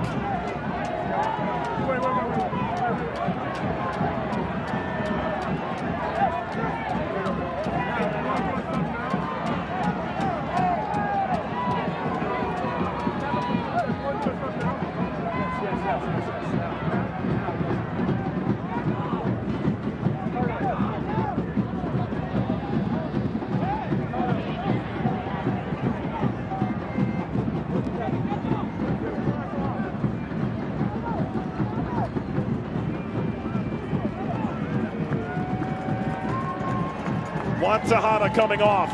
We talked about all the game winners he scores. Nothing cheap about his goals. Does he have a championship winner today? The biggest decision coming in was who was going to play the 10. Tyreek McGee, who's coming back from international duty, or Juan Tejada. His speed, his engine, and his physicality. The biggest talking points for James Chambers, who is going to be quite happy with that young man's performance. Tejada off, so too Zach Sandy for the first time available for all 38 games of a season. And Dev, you said, look, if this guy's available, he might be the best midfielder in the USL Championship. Brendan Burke, when he initially signed him, said he's everything. Duggan crossing into the air. Hero Thompson beneath it. Chased down by Lacroix. So for Zandy to come off an Achilles injury, essentially become an assistant coach for the team last year. Would he ever get back to this level? He did, and then some. Enormous moments in the playoffs. Well, it wasn't just the Achilles, it was also the fractured cheekbone a couple of years ago, where he had a form-fitting mask to try and find his way into any sort of movement on the field. You asked him about that, and he said, well, they didn't form-fit it at first. Yeah. Let's just say that the word peripheral wasn't able to be utilized in his vocabulary at that point in time. Guizera, it's got to be soon for Rhode Island. Fuson, most assists in the league this year, looking for Doyle, knocked down by Herrera.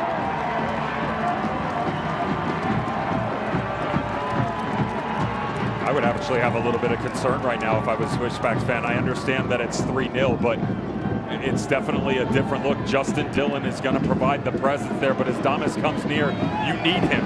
And I cannot stress that enough, to work with whatever he's got left in the tank defensively.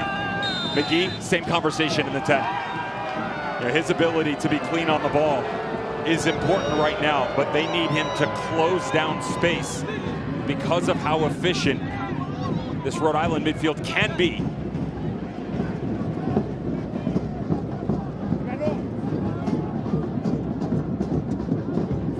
Panayiotou. Echeverria in his back pocket. Panayiotou swerves, crossing by Doyle, untouched.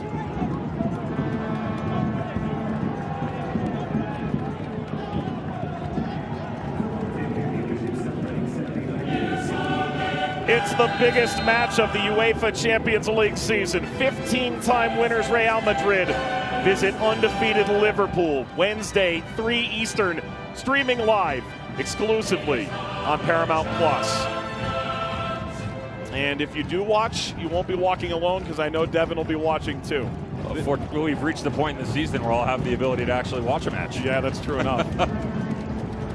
These promos were made for you, Penn State Liverpool fan. You've earned this over many years of disappointment. That's what we'll call it. It's good pressure. See, that's the pressure I'm talking about in the midfield for Rhode Island. Good little step up by Shapiro Thompson. Just can't let him out. That's the problem here. They do so much right, 70% of it. Just that final little percentage hasn't been enough. Rotation half step too slow. The pressure comes, you force inside instead of out. And that's allowing Colorado Springs to still find ways to come through.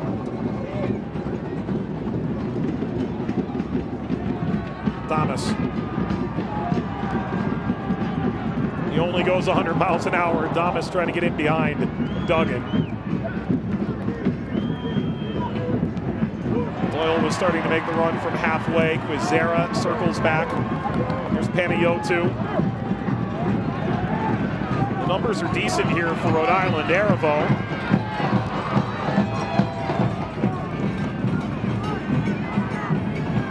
Aravo again. He and Cano Smith belief in one another from time in New England. This soars over Williams, and not the most convincing clearance. The corner.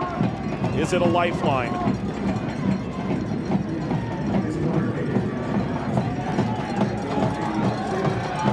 Dono Smith said October 19th. The playoffs don't define if this was a good year. The fans fell in love. The late season climb up the table. Ball across. Swatted away. Guizera off of Nadarce. It was just a flick on. Rhode Island would find their first trophy, Eastern Conference champions. They have 8 minutes plus stoppage to turn this around and take the ultimate prize. But these Colorado Springs fans, 8,023 in totality, packed to the rafters here at Widener Field, came for a coronation, and they're on the verge of seeing it. Down goes Dylan. A quality support that has never wavered. We talked about the 0-5 start, but I loved when we went a little bit deeper into the tank with the outside back Aiden Rocha, 18 on the near touchline for Colorado Springs, and he said, listen, the coming to wasn't just the meeting with Speedy. We were 1-5-1 searching for our first home win. Seats always full. Dedication, trust, loyalty, never wavering. We appreciate them so much, and I mentioned how they deserved it. He said, we have always been about what this city has provided us, and we just needed to give back more. You and I sat down with a trio of Switchback players. It became pretty readily apparent why this team has been so good. Here's McGee.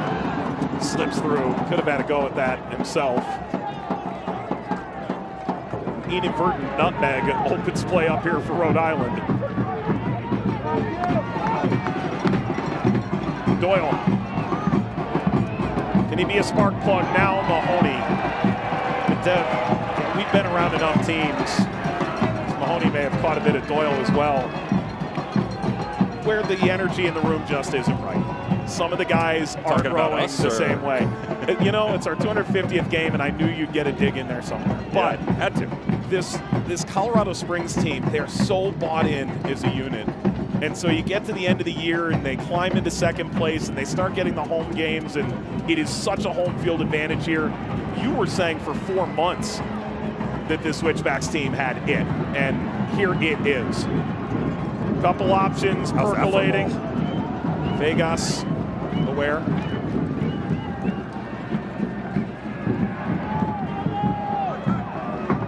Guizera being swatted at by Damas.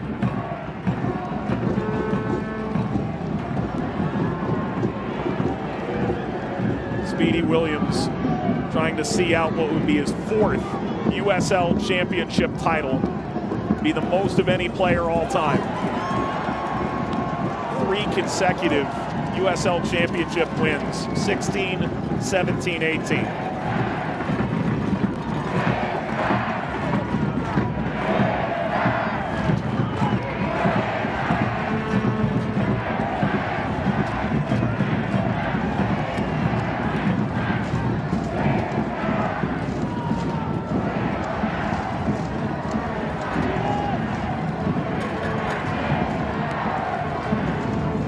Tried to cut it off of Mahoney. James Chambers expressed how blessed he was. Said, it's my first year as a manager. I hope I do this for a long time. It's going to be hard to ever replicate what we have in that room, as he pointed toward the locker room door. Damas was offside. And I love the idea of, look, Colorado Springs is the model of inconsistent consistency. We talked about the 5 losses, but they had 2 4-game winning streaks during the year as well. As the goalkeeper, Herrera, goes down. This is a side always in the top 5, always competing for home games. There is Alec Papadakis in attendance for this affair. Has led the USL's efforts across its entire ecosystem now for quite some time. Had a chance to speak with him pre-game and enjoyed our chat.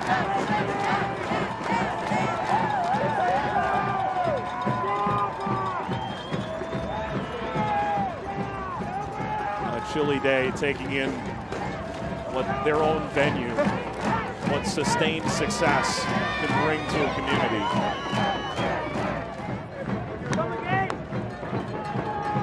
Colorado Springs, and I asked James Chambers, I said, are you guys the blueprint? He said, look, Louisville City's the blueprint. But the reality is, like Louisville City, sustained success, on the verge of this first title, sellout crowds, your own venue. Everyone should be looking at Colorado Springs, at Louisville, at Rhode Island, as to how to continue to develop soccer from coast to coast in this country. Joe Brito comes in. This is the 6th sub for Rhode Island because Delence Pierre came out due to a head injury in the first half for Colorado Springs. As a result, both teams granted a 6th substitution. Zach Aravo comes off, acquired July 31st from Tampa Bay. 8 goal contributions in 19 games. Duggan.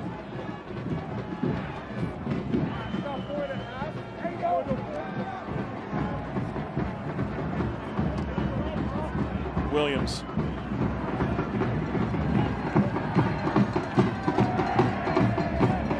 Zara electric. Matt Mahoney. That's clean for Matt Mahoney, who's trying to break this up, but solid defending from the captain on the back line. And Mahoney's on a yellow card from the first half, so he's the captain. Separate your guys, but don't get in more trouble. And really, to me, the closest defender of the year race that we've seen in quite some time. It's hard to look at Matt Mahoney and Graham Smith and say, yeah, Smith 100% deserved it, but you can't argue that he got the award, right? Yeah. Same thing for Mahoney. If Mahoney would have gotten it, you would have said, well, yeah, I get it why they give it to him. They just, the two of them, so consistent all year long. And we hit an opponent in the first half that the only player in the top 25 in the plus-minus category. That's goals scored for your team and goals allowed. Matt Mahoney's the only one not named a Lou City or Charleston Battery player. He has just been so ever steady for them. Brought over here from Philadelphia Union organization, a lot of familiarity. Bethlehem Steel that was playing alongside James Chambers. He was still a senior at Temple. He was interning for the Union, so they play staff games. And so he jumps in and plays alongside a number of the Union staff, including Ernie Stewart, who went, this guy needs to trial at Bethlehem. This guy's a pro. And here he is playing every minute of a championship run. Ernie Stewart was never at any of my training sessions. Rightfully so. Well, then you could have played for the Union, but alas. No, he was smart. He stayed away. Yeah. They have enough left-footed center backs there.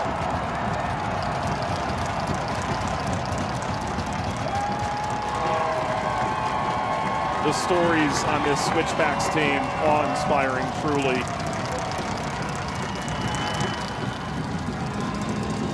Rhode Island team that figured this out, built the plane as they flew it, did an unbelievable job. Thomas and Darcy come chest to chest. I think the big talking point for us as this playoff run continued as it pertains to Rhode Island. Are they the best expansion team in league history? Louisville went to 9 straight Eastern Conference finals. Sacramento won the whole thing. They certainly have a claim to make, certainly at the back half of the year, as Echeverria and Herrera chatting on one end while Damas remains down on the other. As we prepare to close the book on Rhode Island, how do you put this year in perspective? A massive success, there's no question about that. The identity has clearly been set for a team that is belief, resilience, flexibility, and that, unfortunately for them, it just took a little bit longer, right, to get going within this season. What could have been that opening stretch that saw 1 win in 14 matches to start the year. I mean, everybody left this team for dead, and they didn't. I would put them right at the top, just not as the best ever. I still go back to that 2014 Sacramento Republic team, and it's not just because they won the title, Mike. It was the law of metrics. where they finished in the table in second. The fact that they were able to produce more goals, less goals against, it is certainly, though, a great start for this organization. What a slaloming run from McGee finally broke down. That given what we've seen this year is a massive blueprint for next year, right? And they're going to be active in the offseason. I can already tell you the rumors that I've heard behind the scenes, some quality names that are going to be coming in that will help continue to help this squad evolve. And you're going to be upset and frustrated. Of course, you lost the final, but this is a valiant effort just to even get to this point. Rocha through. Damas. The goal already. Damas denied by Vegas. The ball nearly behind him. Able to palm it forward and away. It's a matter of 2 minutes now. This place is about to be shaking to its core.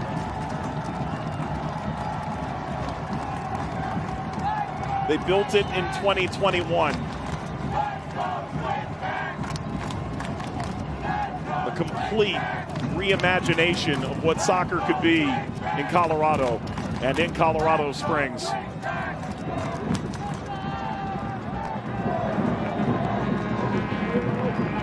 Williams.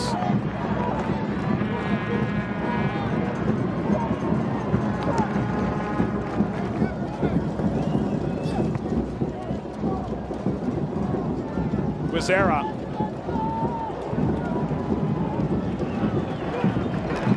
Duggan now.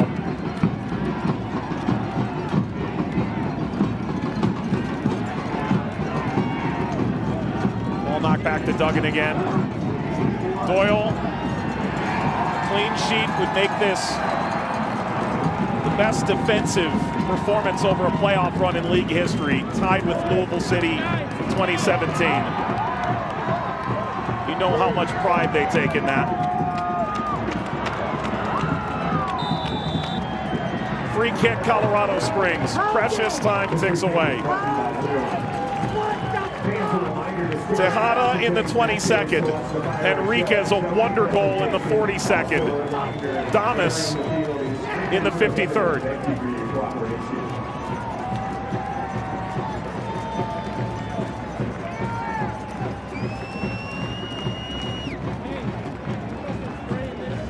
They're watching from in the venue and from just outside. Tickets were scarce. Any way to see this glorious moment is good enough. Williams over the ball, about to grab the trophy for the 4th time in his illustrious career. The most for a championship player ever.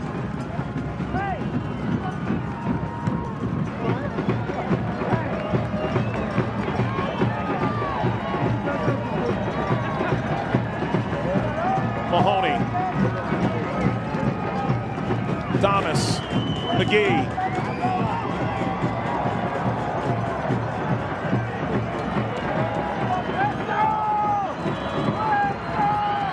They've reached the peak. Colorado Springs, USL Championship winner in 2024.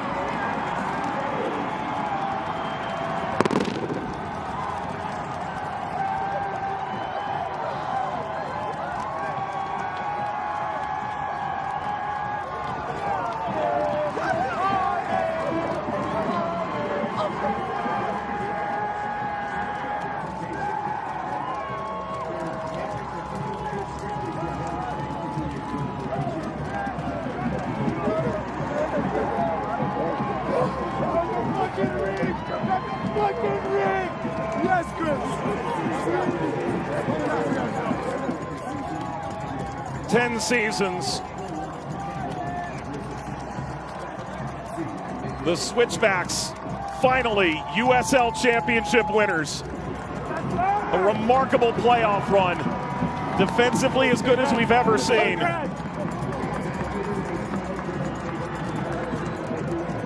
And Colorado Springs is a city of champions.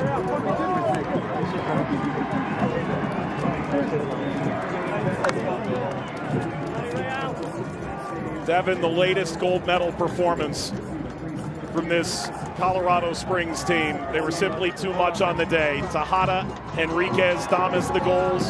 Another tremendous team effort.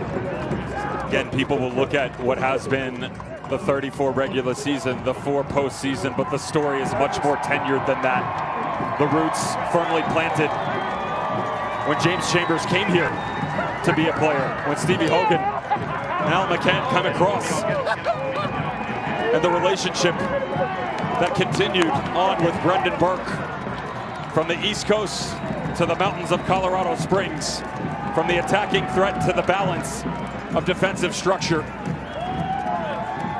The fortress that is Widener Field, as quality as we've seen in a final from start to finish in quite some time. And the coronation begins.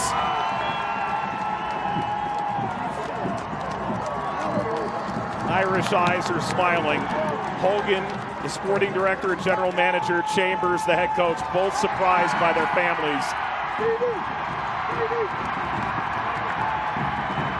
Both families coming all the way from Ireland for this moment. And it's only noon Mountain Time. They are going to be here for a long, long time celebrating this afternoon.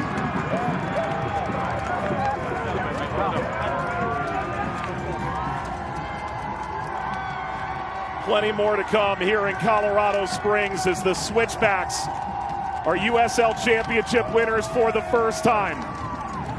Back to the Rockies in a moment on CBS.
Tonight, don't miss the NWSL Championship as the legendary Marta leads the Shield-winning Orlando Pride into battle against soccer sensation gold medalist Trinity Rodman and the Washington Spirit. Coverage of the epic finale begins at 7:30 p.m. Eastern Time with the pre-match show right here on CBS and streaming live on Paramount+. All the best, the crew calling that game. And what a story, Colorado Springs, 3-0 winners on this championship Saturday over Rhode Island FC. The play of the match is brought to you by BetMGM. Jairo Enriquez, one of the goals of his life. The width in general is just magnificent for this Colorado Springs team. Hanya on the right, the way that Tejada rotated, but it was all about opening up space. And certainly in this moment for Jairo Enriquez, not once, but twice. The bounce off, his strike, the second of the afternoon for Colorado Springs, and what started the rout for Switchbacks. Score of the play of the match. Talk to Marion postgame with Jairo Enriquez. Jairo, the play of the match, a 1-0 lead is comfortable, but Matt Mahoney told me pregame one of the keys for you guys was going to be to start fast. Your second goal obviously helped that. Walk me through that moment for you.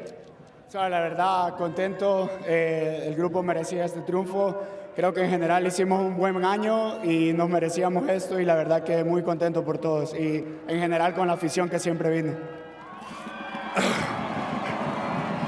No, he says he's just really, really happy for the group. We suffered so much this year, and for us to, put it together and come back, I think this group deserves everything that's coming their way. It's your third season here with Switchbacks FC. You have seen this club build year over year. What does this moment mean for not only this organization, but the town of Colorado Springs? La verdad, en lo personal, para mí era una revancha. El primer año que vine, perdimos una final con el grupo. Y yo creo que este era el momento justo y la manera justa de ganarla con nuestra gente, con nuestro equipo y con todo el esfuerzo que hacen todos. Yo creo que es muy merecido para todos. Yeah, he says his first year here, we lost in the conference championship against San Antonio, but we just kept working, and to be able to do it here at home in front of our fans and in front of the staff and all these people that come and work hard every day is just so amazing. What a performance! What a goal! Congratulations! Go get your trophy. Thank you so much. Thank you. And appreciation to Christian Herrera for translating. A dream achieved. The trophy goes up when we return on CBS.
The Colorado Springs Switchbacks, USL Championship winners in 2024.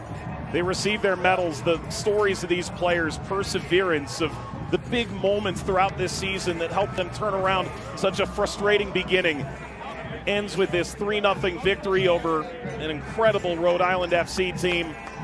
3 road wins in the playoffs, but simply ran into this Switchback buzzsaw on the final day.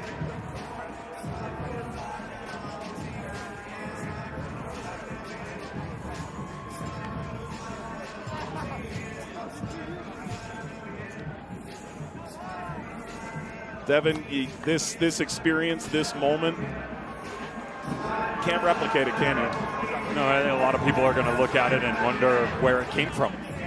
I wouldn't. You could see it coming. And I mean that as in the relevance within the Western Conference, a team that, yes, struggled initially, but quickly gained momentum. The winless and unbeaten streaks that we've seen from champions of yore, the Lou Cities, the Monarchs at the end, and yet through all of it, they were always right there with the title for the taking. Juan Tejada scored the game-winning goal. He is the MVP of the USL Championship final. He is with Marion postgame. MVP of the USL Championship final. You know, you have 9 career goals for Colorado Springs. 8 of them are game winners, including today, that ultimately lets your team lift the USL Championship final trophy. What do you attribute your ability to consistently show up on the biggest of stages? I think the trust that the players and staff put on me, and to play here in front of my family, my wife, my baby, and this, everybody from Colorado Springs is so special. So to give back to them in this way, to win a trophy in this stadium is so special, and it's something I will never forget. Juan, thank you. Congratulations. Thank you so much. Juan Tejada, the 2024 USL Championship final MVP. Had been to the final previously. Disappointment with Tampa Bay. In Colorado Springs, he's a champion. And the captain of this Switchback team, Matt Mahoney, receives his medal. And now he receives the prize he lusted for. He played every single minute of this season. Receives the trophy from Jeremy Allenbaugh, and the moment Colorado Springs has been waiting for a decade. 2024 USL Championship winners.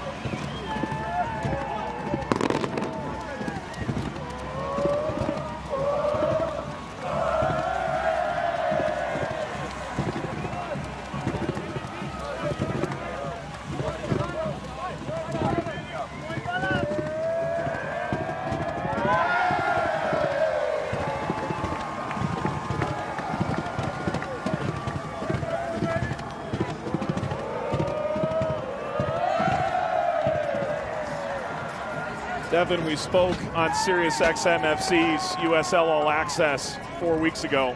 So I've never been so excited for a playoff in the championship. Did it live up to expectations now that it's done? If you're a Colorado Springs fan, it did. Yeah. It's certainly league-wide, it's hard to take away from really any of the displays of courage, tactical prowess, and quality from all the squads that entered the postseason race. Storylines galore. The upstart, Rhode Island FC, getting to the final, knocking down Indy, knocking down Louisville, and then the Charleston Battery. And maybe the belief that once more they could make history, as we saw from Sacramento in 2014, but undone